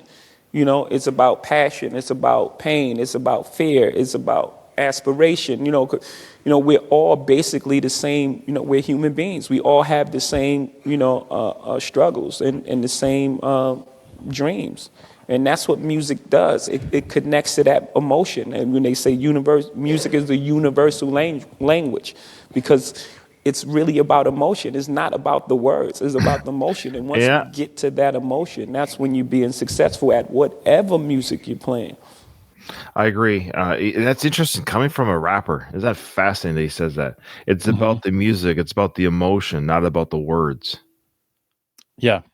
That's a fascinating statement. And I've always said that with our reaction channels is a lot of people, I get it, people who are longtime fans of an artist, of course, they know the song off by heart. They can sing every line of a lyric. And because of that, they've pontificated about what the lyrics mean, or they've researched it, So when you and I come on and say, that was a good song, I liked it, you guys totally missed it. Yeah. So, but that's how I'm with Jay-Z on this. It's like the lyrics to me will be irrelevant. Like, we've heard some really crappy music. Let's put it this way: we've heard some really crappy compositions on our journey, and that music might have the most incredible lyrics in the world, but I'm never listening again. The music has to draw you in, or you're not going to pay attention to the lyrics. So the music is the first thing. How does it make you feel? Are you invested now in that journey? Yeah. No, I agree. I have two things I want to say. Number one, just to shut down the YouTube comments, because our Patreon's erupting with different comments about Beyonce. Beyonce hasn't released how much she's worth, so Ryan looked it up, and that was the last time. Yeah, it was just the kind of quick. It was the quick estimate. Pop-up. Yeah, we know that. So if you started typing content or like a whole bunch of stuff about Beyonce's net worth, you can just either delete it or just keep listening. But secondly, I wanted to go back to, it was a comment that he made earlier about how he likes to make the extraordinary ordinary. Yeah, your poetry. Now, earlier, he said the opposite. He said to make the ordinary extraordinary. Which I said that's a very romantic kind of a perspective. It is in some ways similar, because by taking the extraordinary, or the things that everyone rants and raves about, and making it ordinary, that idea of keeping, like the humility, like taking things that we get a little too worked up about, and just kind of making it, like keeping it kind of on ground level. I think that's a I don't know where that comes from, that specific perspective. But I like that about rap. I think that, like, rap kind of calls itself out all the time, calls each other out, and often themselves, about, staying, keep your head from going too high above the clouds. You got to keep things in perspective. And I do like that a lot about rap. Awesome. Here's what you said about emotion. Love is the only thing that stands the test of time. And that you thought that rap should get back to love. Well, in many ways, because love could be NWA saying F the police. That's a love for their neighborhood. They want to protect it. They don't want to be hurt or injured or things like that. Or love could be Lauryn Hill, the miseducation of Lauryn Hill. Just great art for the sake of art, That's not an a interesting dance perspective. song. That's not love. That's your thinking. That's trying to be successful. I want to make the club song, the party song, the girl song, the thug song, the whatever song. When you're making music like that, the Southern song. When you're making music like that, that's not about love. You're thinking, the Blueprint was made out of love. It was made out of feeling. It was made out of this young lady's apartment and all the music she played. And I'm talking about my mother right there. That sort of emotion. It was just, it was made for the sake of that. College dropout. It's love. Watch this clip. Here it is. That's a great perspective. Yeah, it's a great story. Yeah, it's a great perspective. I like that idea where great analogy or great, talk about a very controversial song lyric at the time when it came out, F the Police. That was a very you and I were teenagers when that came out. And but I love the idea that not the spin, but again, their journey, his the type of journey that he went through that you and I didn't go through, right? So like you and I we've never been harassed by a police officer. Like we just never experienced that. Our family, our friends. I don't have any stories. I don't think you can even share any stories of anyone you know. There's always dick policemen out there who might give you, ride you a little bit. But the idea that none of us have been pulled out of our cars, none of us, yeah. So, but I love that idea of what he's saying. When we say F the police, he's talking about the love for our neighborhood. And I find that what a great, not a great spin, but a perspective that you and I don't have. And so I'm thankful to Jay-Z for showing that way. That's an interesting. See, this is why you have to have these conversations. This is why you have to talk to people. Yeah, absolutely. I all I'm getting from this now, listening to Jay-Z talk, is like, I want to like sit around a campfire with the guy, right? Right. I don't want to necessarily throw the cameras on and record it, although it'd be really cool to do that. But I would love to just hear like truth, because he's speaking truth. Really, that's what I love, is he's saying the truth here about what the motivations of some of these rappers that everyone got wrong, right? All they heard was like, look, they're just trying to stir up the against the police. Is like, no, like when you're pushed against the wall and you're acting out of desperation, you got nothing. You rap, you say what's on your mind, you say what's in your heart, and he's really trying to make that connection to the heart, kind of like say things from the heart, not from the head. Like stop trying to like make music or things that are just that's gonna get out there that will appeal to the masses. It's the one reason I can't stand AI stuff, because I think it's totally thinking with zero heart. And some people believe that it might be appealing to their heart, but it's actually just designed to appeal. That's why it always like offends me when I find it. All right. Yes, he is, Bruno. I agree. We've said that before, but it bears repeating. We agree. Yeah.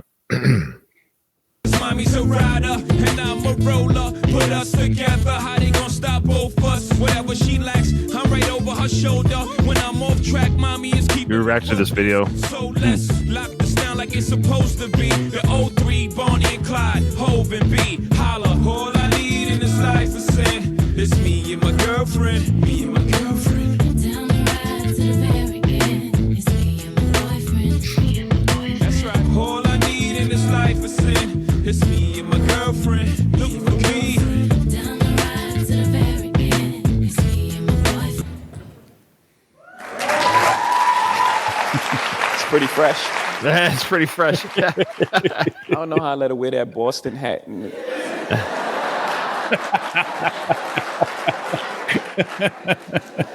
She took the B a little too far.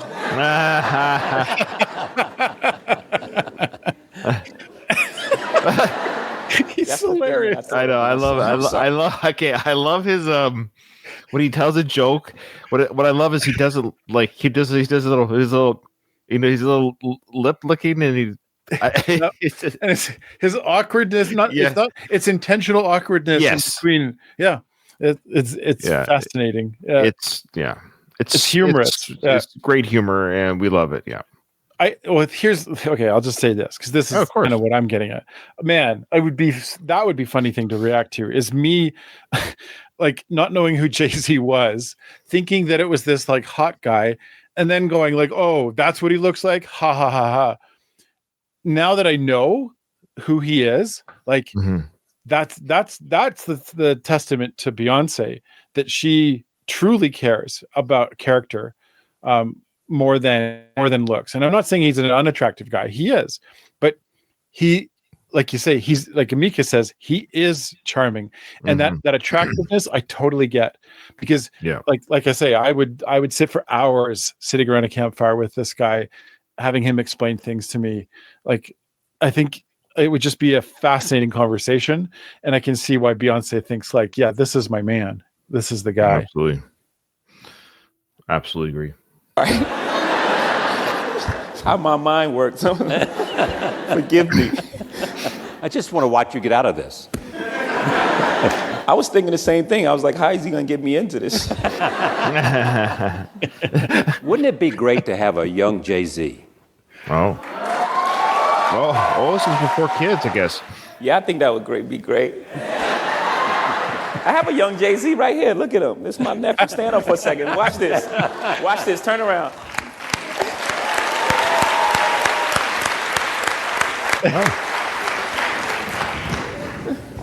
I mean, you got everything except one thing. Children. Do you think about it? Well, I grew up around, my house was filled with, children and people and, just a bunch of people. So, one day, I believe in the universe. When the time is right and, the mood is right. And Moon and yeah. Wine is cold. Is it the right time? You'll know when it's the right time. And you're not going to find out on U.S. Weekly. I don't even know. It kills me when people 5 times. I think we have 5 littles. 5 times they thought. Kids running around somewhere. 5 times they thought. They didn't think. They wrote. They wrote it 'cause it's a good, So you've had good to selling deny it. point. They You've sell had a to couple deny it. magazines. Yeah. I once asked you, did you think about movies? And you said it interested you. This was right after American Gangster and the music for that. So where are you in your head about movies? I think I'll produce some movies pretty soon. I'm actually leaving here to go to LA before I go to Australia, and I think I'll produce some movies at some point. As far as acting, I don't know if I have the talent to. Oh, he does. Maybe produce some movies. Yeah. But you don't think you have the talent to act? No. You ever seen? I'll give you some movies. Oh, you know others that you could recommend that didn't have talent? No. I know others that I was in that was not so good. Oh. I saw myself on screen. I was like, "Nabe, that's not for me." You mentioned you're going to Australia because you're going to be, you and Bono could be together. Yeah. That's going to be great. Yeah. Right. You and Bono? Yeah. Among all the musicians you know, who do you really admire? Oh, right. We know they did Beyonce was with Bono. Remember they did that event together. That's right. But I feel like maybe there is a song I'm not remembering. That Jay-Z YouTube? Really? Does Jay-Z? Yeah, look that up. See if there's a Jay-Z U2 crossover, because I know I've heard him on some Coldplay songs. I know that for sure. But I don't know if I've heard any on any U2 songs. But maybe I'm just wrong. What would that band be called? Uzi? Yeah. Yeah, Z2. Yeah, Z2 or Uzi. Let me know which one you like better. Yeah. Bono would be one of those. Because just people that really care so much. Chris Martin is like right. He's a good friend. Yeah. People that care so much. Kanye West, like people that care so much about their music that it's like, it overcomes them. That sort of thing is, I'm impressed by that. What's your obligation to pay back? For me, I think the most important thing is, for one, to lead by example, because everything I'm going to do is not going to be right. So, in my life as a human being, but as far as pushing the culture, as far as I can take it, I think that's my responsibility because it's the thing that saved my life. So I want to make sure that thing is better when I leave it than it was the day I walked into it. as far as like on a human level, I think the reason that I'm here is I had certain opportunities that, you know, most people or not everyone has. So that's why I have a scholarship program, because I think that, you know, given the opportunities, Bill Gates is not Bill Gates if he's not, you know, a couple blocks down from the computer, and he gets access to a computer earlier than everyone else, you know, such and so forth, and he becomes who he is. So that opportunity had a huge part in who he is. And so if I could provide some sort of opportunity, I think it's my something I have to do. And just on a human level, water is another thing that's important to me, because it's, you know, water. I mean, it's the most basic of needs, and to know that so many millions of people today, right now, still don't have water. Like, it's like one on the list. It's like water. It's like, it's sad, you know. And on a human level, everyone should have access to water. I know we all believe that. You know? So just opportunity in life. Congratulations. Yeah, I mean, water. It's crazy that there's so many people that don't have it throughout the world. Fresh water. It's people are literally dying in parts of the world from. I'm not being graphic here. I'm not trying to be silly. Like diarrhea, because the water is infected, and they get ironically dehydrated due to constant diarrhea because of the bacteria in the water. Oh yeah, there's big problems. There's still big problems with water. There may be some big problems in the United States. What are you laughing at? Sorry, you're just coming in choppy. Sorry, I'm trying to laugh. I sent you a picture on Facebook message just so you can see it. Oh, that's why you sent that to me. I was like, I'm not falling asleep. Oh, why? You're not falling asleep. So we're almost done. We'll push through this. Jeez. I look very clear. You look really clear. Doesn't matter. So yeah. So I Nathan is 1 pixel. All right. Yeah. Okay. Yeah. We're almost in here. We're almost at the end. Congratulations on this book. Thank you. Yeah. Flint, Michigan. That's great. The book is Jay-Z Decoded. That's what we have been talking about. We're at the Brooklyn Museum talking to a young man who came out of Brooklyn to make extraordinary music, to make a difference. And I am pleased to call him a friend.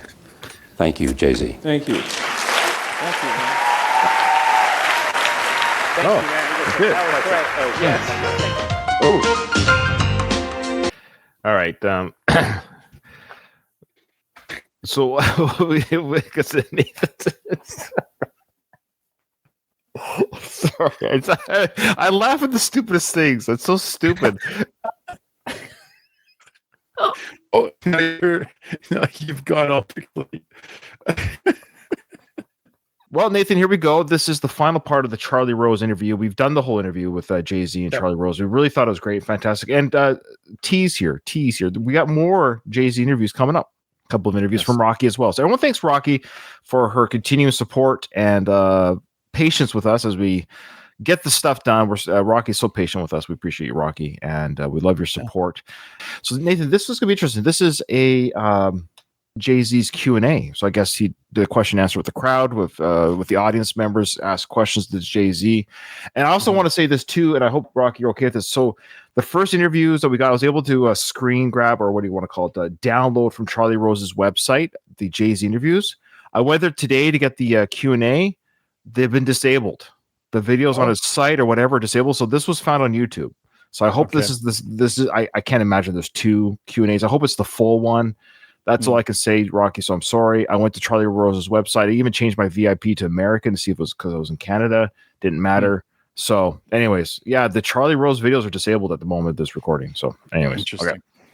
At least the Jay-Z versions of it. Yeah. So here we go. What is Jay-Z going to do to give back to the community? I mean, I know you're part owner of the Brooklyn Nets, but have you ever considered buying or investing in Marcy Projects and changing that and creating educational programs or something to show that, listen, because many of those kids end up in my office.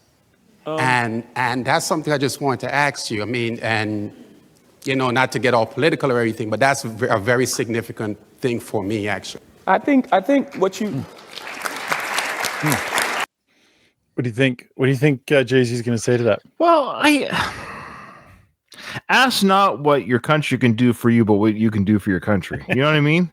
It's like, yeah, I know he has means and stuff. I get it, but that, I don't know. Maybe I'm missing the question a little bit. Understanding, like, what are you going to do? Like, what was he saying to Jay-Z? Like, what more can you do? Or he's saying, like, you know, have you ever considered? And that's a good way to phrase it. Have you ever considered contributing to some kind of an educational thing to help people that need? Because I'm sure in his position, he was said, hey, if you get a chance to do a Q&A there when you're there, make sure you bring up, ask him about, you know, contributing to some educational blah, blah, blah. I get why he's saying it. Okay. Yeah. Let's see. I think what you do for a living is very important to the mindset because, you know, buying Marcy Projects, in my opinion, doesn't fix the problem. You have to fix the thinking. Projects in the beginning was just, it was like a stopover. Projects were built, well, we know why they were really built, but they were built for, you know, low income. Sorry, guys, that's I ripped this off YouTube, so whoever put this on YouTube probably put a musical bed in it to change it from being maybe grabbed from. Okay. Oh my gosh, I'm sorry. I tried to go in the original Charlie Rose, and I'm sorry. So, anyways, but this is loud. I'm having a hard time hearing his answer because it's like ding, ding, ding, ding, ding, ding, ding, ding, ding. Yeah, we can. We'll try our best here. Yeah. Houses until you've got enough money, and you moved out, and you moved to somewhere else. That's the origin of low income housing, right? And then it became this thing of, you know, I gotta rep my hood. I'm not leaving out of my hood. And I don't think anything is wrong with wanting better or making where you are better. You know, I think it's more of the thinking of and the drive for us to want to do better than represent something that doesn't belong to us. You love making great art. Absolutely. So why did you retire at one time? Well, I was making the I'm really mad that we saw this interview part already, so we'll just skip a little bit. album at that point every single year. It was 96 up until that big. I hope I got the right deal. Bigger respect. Like, really, I've been in the war towards rap music. Okay, there we go. So just go back. So every time. Jay, what's up? I'm glad you mentioned how dismissive people are towards rap music and how Charlie touched upon the growth in your music. Because one of the things people don't give you credit for is the progression in the music.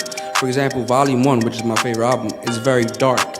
And then you go ahead into Kingdom Come, and there seems to be some spiritual, almost spiritual progression there. Can you talk about, was there like an awakening where you were making songs like You Must Love Me to Beach Chair? There was like this huge spiritual growth almost. Can you talk about that? Is that something that happened when you went away after the Black Album? No. Good question. It was more. I thought I was like, oh, good, that music's gonna go away. I'm sorry, guys. Sorry. Yeah, I'll just say there's a good question, really, from how so from the fan, just because he's really tapping into, you know, and you could tell Jay-Z's kind of like impressed that this fan has picked up on this. Like, he just seems to kind of get Jay-Z and like understand it, and so I can tell that Jay-Z was impressed. But I'm curious to hear what he says. But yeah, for sure. So he's basically saying the one album was a little bit, not to say rough around the edges, but it was like hardcore or whatever, and dark and material, or and then the second one's more spiritual enlightenment. So okay. Obvious on the Black Album, because the Black Album, I wanted to make my most personal album, so it was more obvious there. But during my whole career, I was, you know, evolving as a human being. And was that somebody in the crowd? Sorry, was that? No, it was the stupid music that they've overlaid. Yeah. I want to scream at the. As you can see, we don't pre-watch anything, folks. We told you.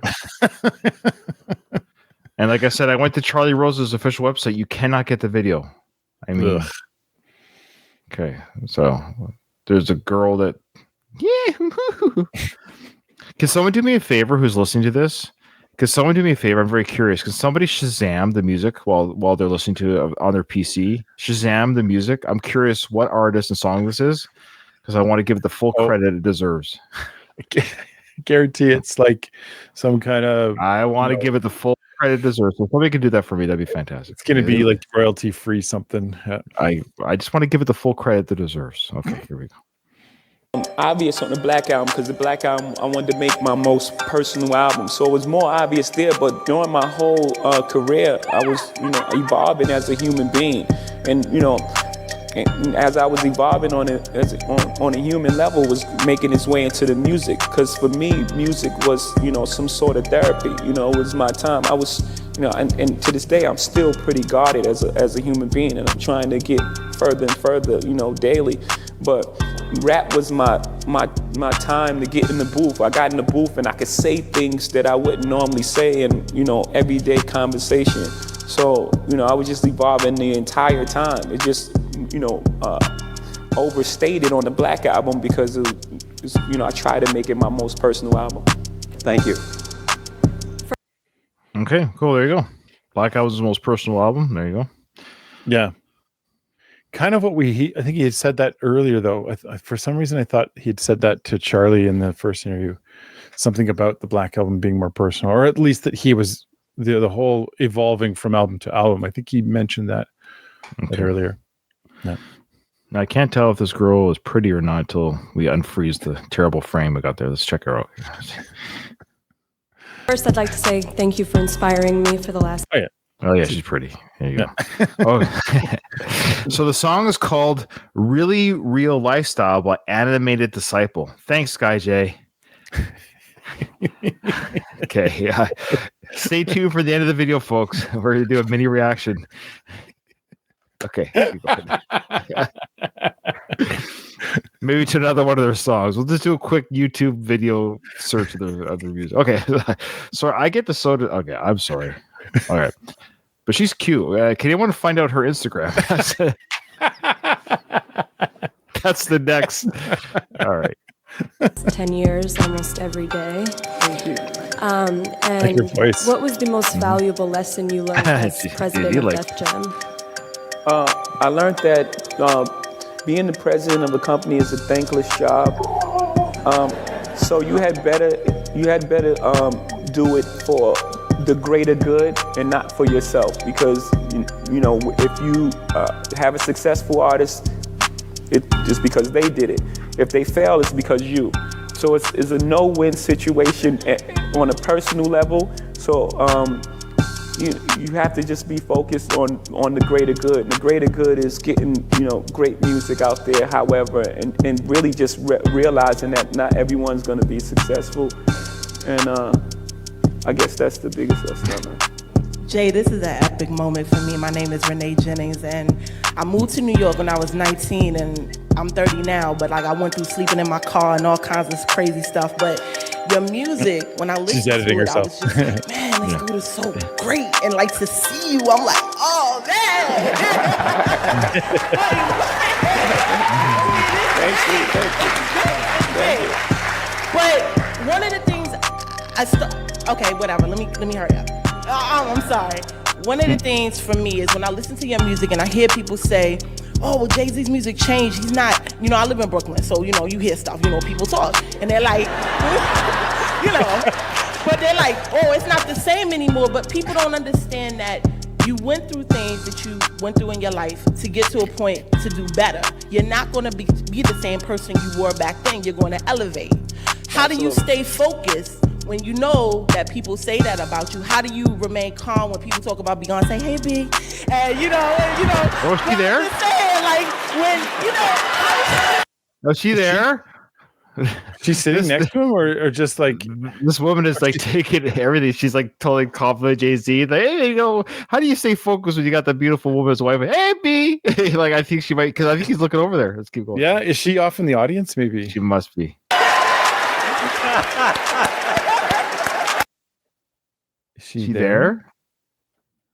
No, I mean, I don't know. If you were that teenage boy, I mean, you'd just be like, yeah. But how do you? She must be there because they're looking at somebody. I don't think we saw on the camera. Charlie seems to be very excited by that. Going back to the question, how do you remain focused with all that you have on you? You carry Brooklyn on your back. So many things come at you, and I look at you and I admire you because you don't feed into it. You're like, yo, I'm up here. Not that you're up here because you're better than people, but you're up here because you're standing on people that came before you, and you see where people are trying to take you. I mean, sometimes are you overwhelmed? How do you do this? I mean, to answer the question. Where is she supposed to be in that shot somewhere? They keep cutting. They keep going to it. Is that her in the far right there with the light? No, it's not her. I can barely see. So. For one, you know, when we talked about the whole Fight Club thing, that was a very pivotal moment for me, that I knew that everything was built on a deck of cards, so to speak, and that it can all go away with one wrong decision. So I had to be more disciplined on where I was going. There's a great story, and I'm going to take time because we're not going anywhere. There's a great story. One time, me and Ty, we went to dinner with Big and D-Rock. So it's Big, D-Rock, me and Ty. We're in the car, and we just finished eating. We're going to a club. It was called Exit at the time, and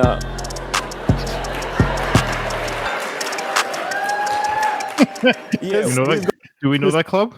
No, but just I think he knew that dropping that would get some kind of a reaction. Because the way that he paused and like looked around, like, it must be some sort of club where I'm not aware of the history of it, but okay. Going to Club Exit, and we get into in the front of the club. We pull up, and Big sees some guys out there, and he says, "Man, I'm not going in there." And I'm like, "What?" He's like, "Nah, these guys over there. I'm not even, I don't feel like it tonight." So me and Tata, we just came in the music business. We don't really understand what he's saying. We think he's scared. So we like, "What? Let us out this car right now." So me and Tata leave the car, and we talking about Big behind his back. And we's like, "Man, could you believe that, man? You scared of these guys?" But we wanted to prove to the guys in front of the club that we wasn't scared. So we go in the club, Big pulls off, and for a while, I thought that he was really scared of these guys, until later on I realized that he had a bigger goal, and he knew where he was going, and he didn't want to deal with it. He wasn't scared. It was just like, why put himself in that position if he didn't have to? And I thought that was genius, and I guess that helps me a lot as well. And I thought that question was great. Thank you. It's interesting how Charlie's pointing at people. It looks like they're in a lineup, so I don't know what he's pointing at. I think there's two lineups. There's two lineups? Sides. Okay. So he's just directing. I thought that was interesting how and I felt this before, actually.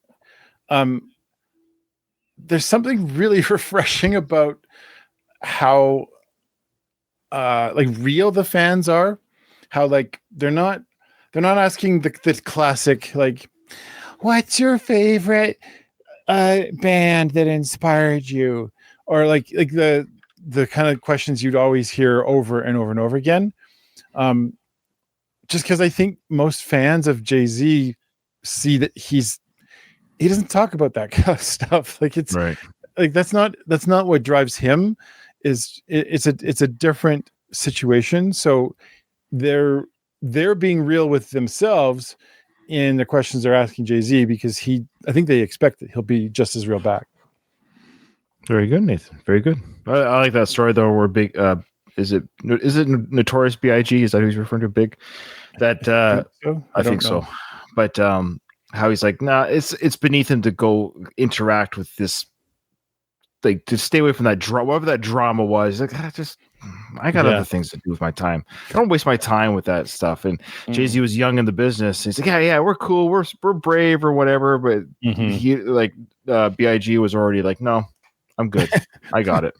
Yeah. I don't mean to bring the party down, but I was at a party the other night. I was on Putnam between Tompkins and Marcy. And I was with a mixed group of friends, and I said, I'm going to go see Jay the other night. I'm going to go see Jay for a few days. And they said, why would Charlie Rose have Jay-Z on? And I began to explain to people, you know, in my own way, how he was rags to riches, the American dream, all the various notes. And before long, the party was empty. Just 4 people. And this is my question. Can you get a cab in New York City?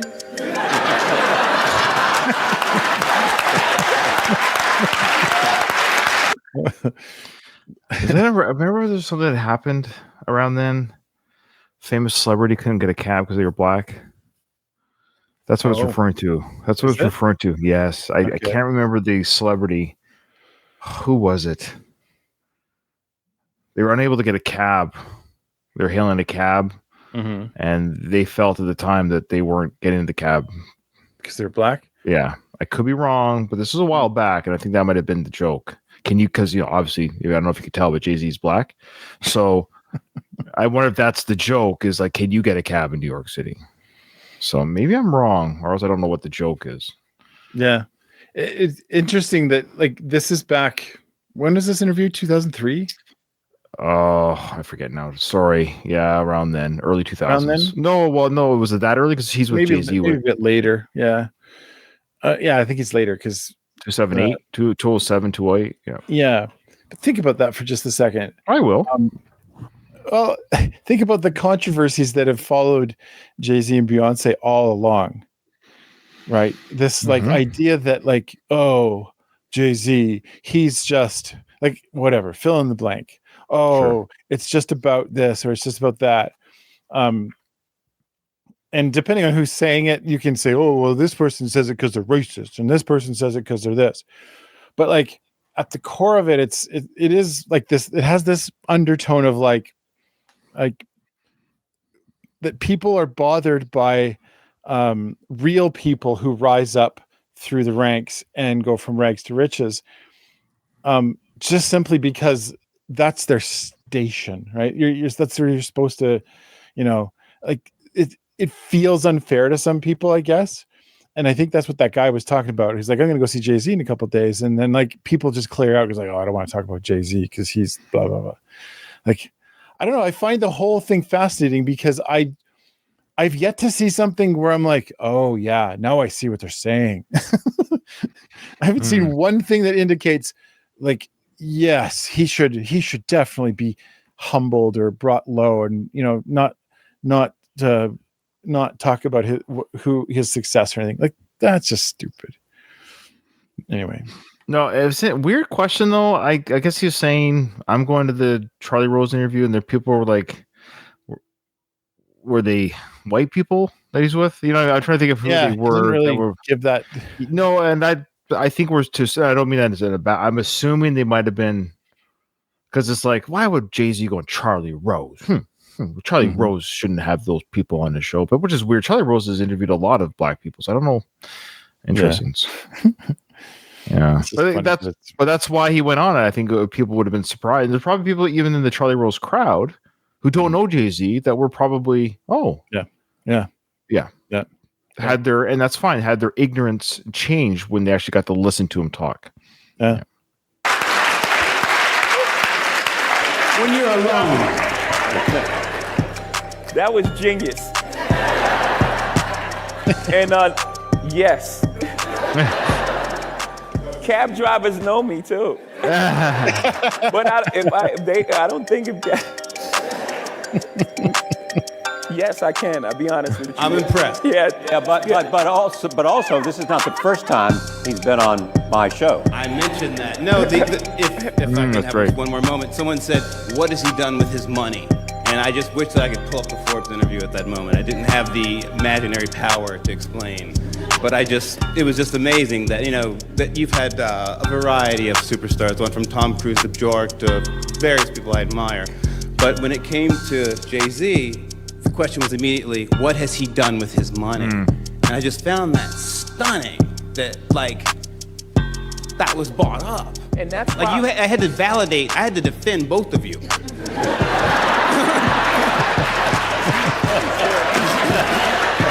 Comedian is good. And that's why, you know, even in a place where we finally, after 44 tries and 2 terms of Bush, we realized, you know, that we've come so far and we still have to have these conversations. And I think that's why you know, not to plug the book, is a very important part of the conversation, because until those conversations are had on multiple levels, then we won't, you know, have this sort of understanding that at the end of the day, you know, we both have the same fears, the same loves, you know. Well, the date's right there, Nathan. 2008. Is it 2010 or 2008? It's 2008. He mentioned, do you hear the 44 tries? Do you hear that? The what? He talked about the 44 tries. Yeah, what was that? Barack Obama was the 44th president, I believe. Oh, okay. Then 45th was Trump, 46 was Biden, 47 was Trump. So he's talking, I think what he's saying here is that even after 44 times, like now we have a black president, but we're still having conversations about what more can the black man do? Yeah. We have a black president. I think we've proven that we're okay. Like we like, at what point do we have to stop? Like we still have to keep saying, we look, what else? Like that's what he's saying. I think is like, I think we're doing okay. Like I think we've proven that we're on par with other cultures and races here. And what else do we have to prove? Like, so what does Jay-Z do with his money? Yeah, because nobody asked Tom Cruise probably what has he done with his $500 million or $800 million empire? You know, what has he done? Right. Well, he's probably given Scientology a new couch or two, probably in the lobby. help renovate the celebrity wing. I said this earlier, so I don't want to say it again, but it was kind of true. You know, who do you love? I love my mother. Who do you hate? I hate my father. He wants me to be just like him. I can't. He left me. You know, we all have the same fears, loves, and, you know, aspirations. Thank you. Thank you. Thank you. Jay-Z just throw down like a impromptu little bit of rap there, you know? It totally sounded like a bit of like a little bit of creativity just started coming out of him there. No. If you could pick the ultimate cipher with you and 5 MCs, dead or alive, what 5 MCs would you choose and why? I would choose Big MC Fat Chunk. Because of his ability to tell stories, to be humorous, to be dead serious, to be, he just had it all. And just his voice alone. I would choose Pac because his fire will you know, overcome his what he doesn't have in technical skills will be overcome by passion. If you listen to that tunnel verse where Big is saying, you know, MC Hammer and them 357 women. And then you hear how he comes on and he just screams on the track like his passion could put a lot of guys to sleep. And I guess Coogee Rap, Kane. Yeah, and man, I would. What about Eazy-E? Easy. Remember Eazy-E? Yes. From NWA? He died of AIDS. Oh, I didn't know that. I believe it was AIDS complicated. Yeah. If I remember correctly, yeah. KRS-One, I mean, we got to put him as well. I need more MCs, you know, we got to get Eminem and Nas and, you know, we want to them as well, but those 5 and then we'll switch them out. Hello, and thank you for being in Brooklyn. Thank you for not forgetting about Brooklyn. You inspire me in so many ways. What's her Instagram? Okay. Why are they saying why aren't they putting their names down? They should put their names down. She's probably like 4.5 feet tall. The microphone. All right. You're welcome. I'm an upcoming designer and songwriter, and I made special shades only for B, and I also have something in here for you. And it would be more than an honor if I can give it to you. Oh, well, that's a great question.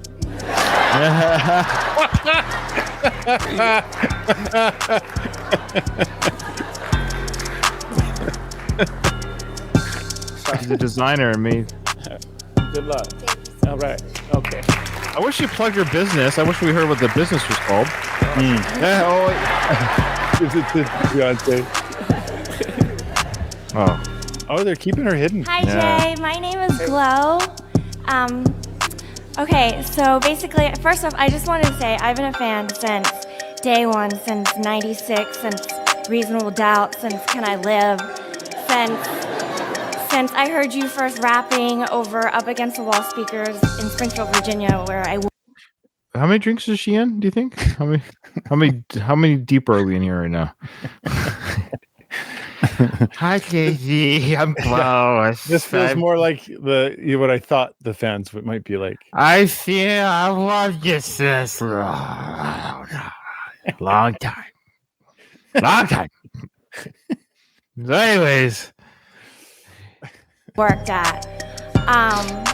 And so, as someone who followed your career throughout these years, past, 14, 15 years, your work ethic has definitely been something that I've always tried to emulate. And as someone who, is staying on my grind every day, being on my hustle every single day, putting hours in the kitchen. I do. I work in a sweatshop pretty much in New York. What? Hours in the kitchen? I work in a sweatshop? And in between that, I got a couple of drinks. I'm in a sweatshop, and then I'm in the kitchen, and then I'm grinding all day. So my question is, I love you for 15 years. I just, there's a lot of ups and downs on the road to success, and, highs and lows, and, bouts of self-doubt and naysayers and talkers. What's the best advice you can give to someone, or insight or inspiration, to get through those rough times and kind of keep your, eye on the prize? Well, first you have to have a talent. And then this is exactly what I thought that the interview would be like. This here, the Q&A, the Q&A. Sorry, right. I thought it would be a lot more of this kind of stuff, and this is the first one really that has come up. So that's pretty good odds. That's not bad. Yeah. So he's gonna be very kind and sweet, as Jay-Z is. But at the end of the day, you got to be very good at what you do, and yeah. He's going to be very tactful, I bet. Yeah, of course. Yeah. I think the best thing is the belief that you have to have such a strong belief in yourself that you can quiet out all the outside noise, because you're going to need that on every step of the way. There are people that are projecting their fears and their shortcomings and failures on you. And you have to be very careful, with that. People telling you can't do that. Why can't I? Because they may have tried, or they don't believe that they can do it. And it's not really about you. It's about what they feel and their fear inside. So you have to be strong enough and resilient to believe in whatever it is you're trying to do. And, good luck with it. It's a pleasure just seeing you. You're a legend. I look up to you as a brother, father figure, OG up the block. Yes, sir. Through your music, you let me know how I should do it, and not get caught. When to stop doing it, when to grow up, stop doing it. Yes, sir. From you, I learned how to tell a hoochie, and I learned how to tell a wifey. You feel me? So it's like, as you grew, we grew, and I'm probably about 10 years younger than you, but each step you take, the streets take it with you. I'm born and raised in Brooklyn. You got nothing but love out here, I just want to let you know that, Thank you. From the bottom of my heart. I appreciate it, bro. Oh, wow, there you go.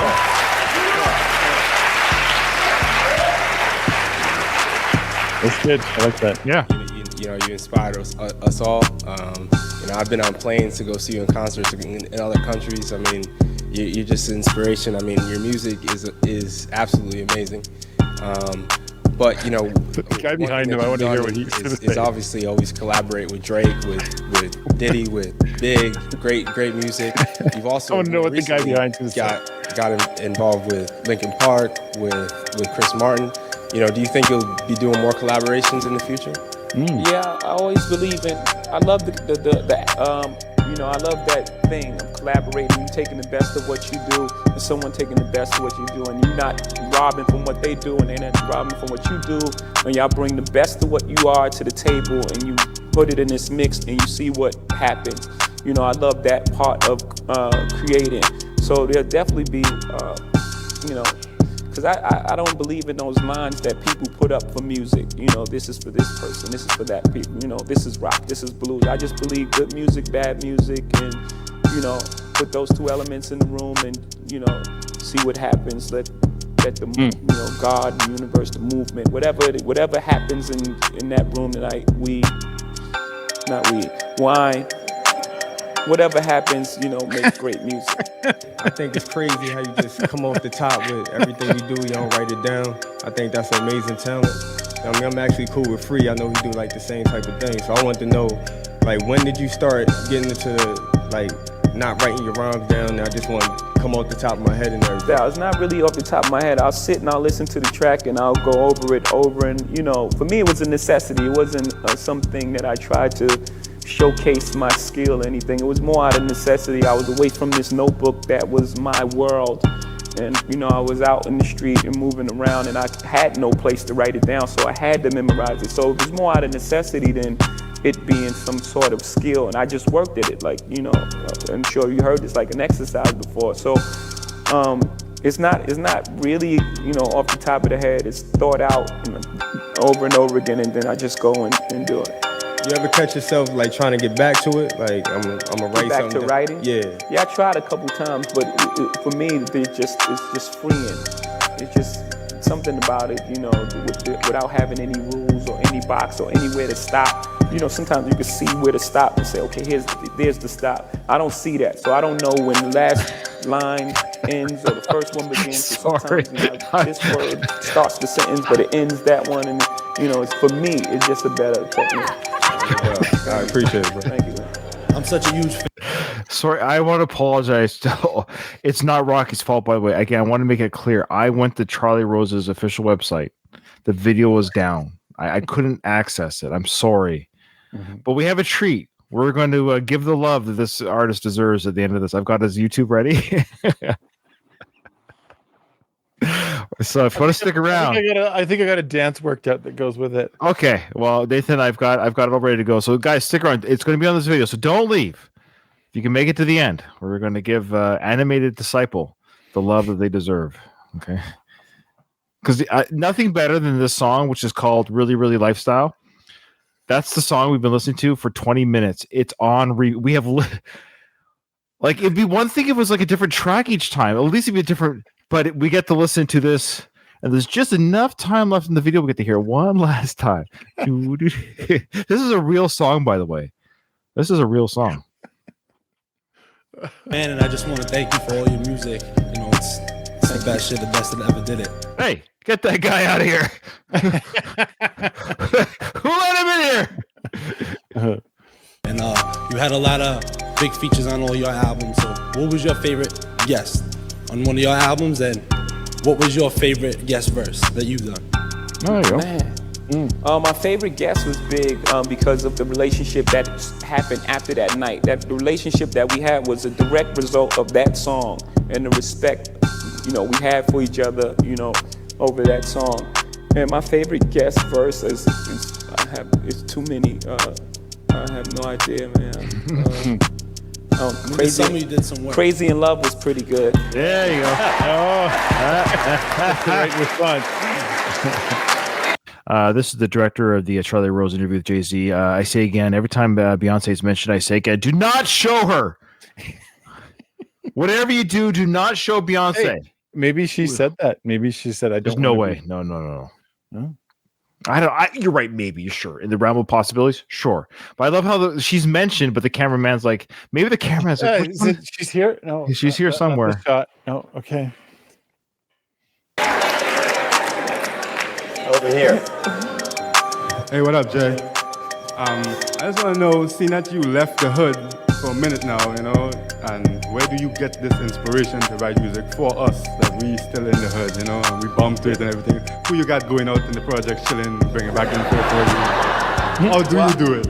I've lived the life. My life is so rich. The wealth of my experience. Like, you know, you have some people that visit the topic because, you know, they drove by the hood, or you know, the wealth of, you know, my experiences. You know, I can relate to anybody from anywhere. You know, I can write a rhyme about you in Washington, D.C. on the lawn with the helicopter coming down because I know exactly how you feel, the emotions that you went through, the angst that you feel, the things that you hope to acquire.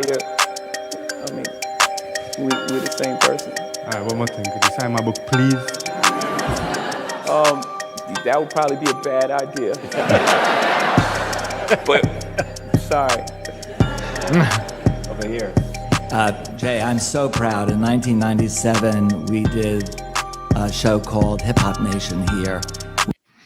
Oh, what's this guy? 1997. This guy was the lead singer for the Hip Hop Nation. Oh. We were incredibly criticized for doing it. We were right then, and we're certainly right to have you here this evening. I'm so proud. Oh, there you go. And I just want to tell you, we have a spot next summer to work together on right here. Big gallery, small gallery, what size gallery? Yes. Yes. Yes.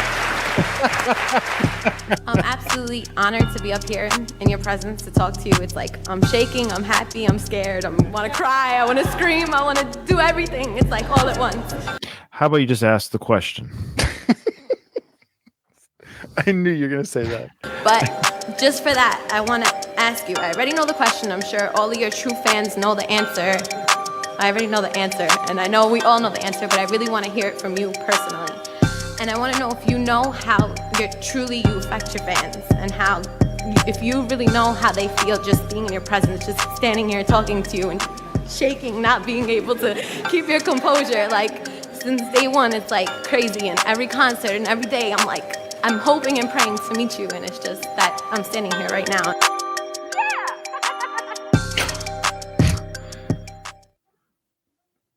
Sorry, Rocky. I don't know who put this together. Okay, number one, whoever put this together, I don't know who I hate more.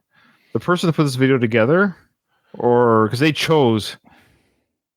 I mean, look. So I love how we didn't get to see the answer. The Jay-Z shooter or something? Okay, so but before we leave, because I know everyone's been dying, everyone get ready. Get ready for the... Oh, man. Here we go. I don't know how I'm going to do this. Well, so Animated Disciples on YouTube. You see it, Nathan? Do you see it there? Okay. Yes. Now, we just listened to that song. So here he is here. You know, handsome fellow. Graduated high school or something there. So we got a song here. We got one called... This one was just released 20 hours ago. It's called Just Rappin'. Just Rappin'? Just Rappin'. Ready? Tell me if you can hear it. Did you hear that? Did you hear that little sound? No. Do you hear that? No. I just want to make sure if you don't hear it, then I got to make sure we can hear it. So I got to change it. Just wait 1 sec. So let me stop that. I might have to do share. Convert the file. I'm gonna have to do. Well, I'm showing the screen on my computer. It's okay. I can show the screen. It's fine. Share screen. I did sound. Let me try it again. Well, I'll just do entire screen. There we go. It's okay. All right. Let's do this. All right. All right, there's the entire screen. Okay, ready? So, there we go. So there's his. This is what we just listened to. It's got 21 views on YouTube last couple of years. Not bad.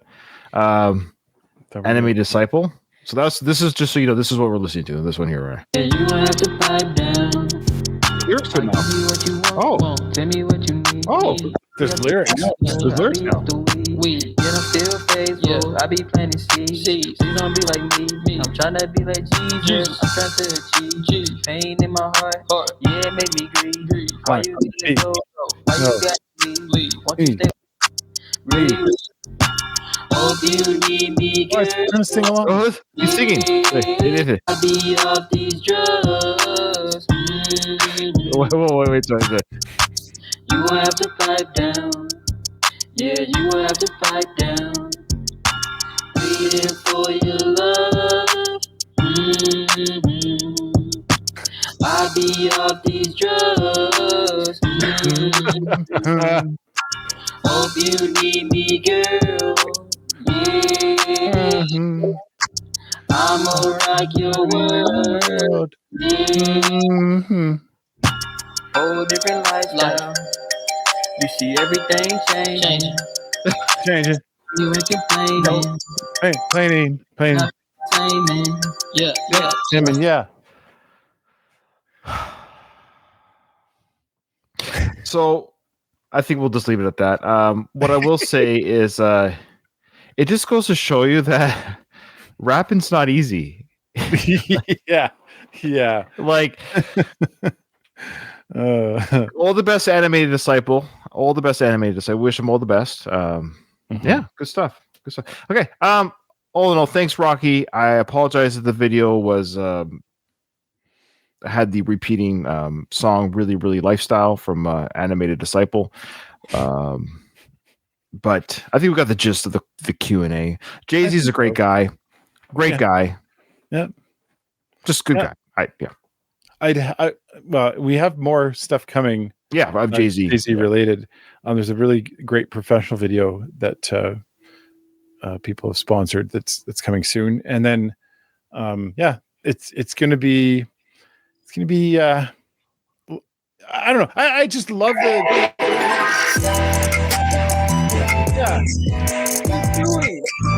Cocaine, and they hit the membrane. We get crack cocaine, and you know this shit gon' rain. Crack cocaine in my veins, crack cocaine in my belly. And after that I eat a little belly, and I got a bad bitch on my belly, and I got a bad bitch in my lap. And she always want me just to trap. And she always want me just to rap. I don't trap, I'd rather rap. I just do my shit, I turn up. We're not laughing at you, we're laughing beside you.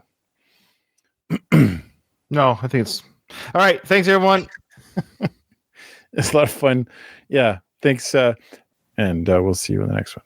I do my shit, I burn up, so I get some cigarettes and I just puff. I just puff. That bitch like Hillary Duff, smoking white shit, that good stuff. Hillary Duff. Miss, I'm enlightened, man. You already fucking know that I'm getting it in. Yes, and I still do. I come from planet Will. From planet Will. I come from planet Will.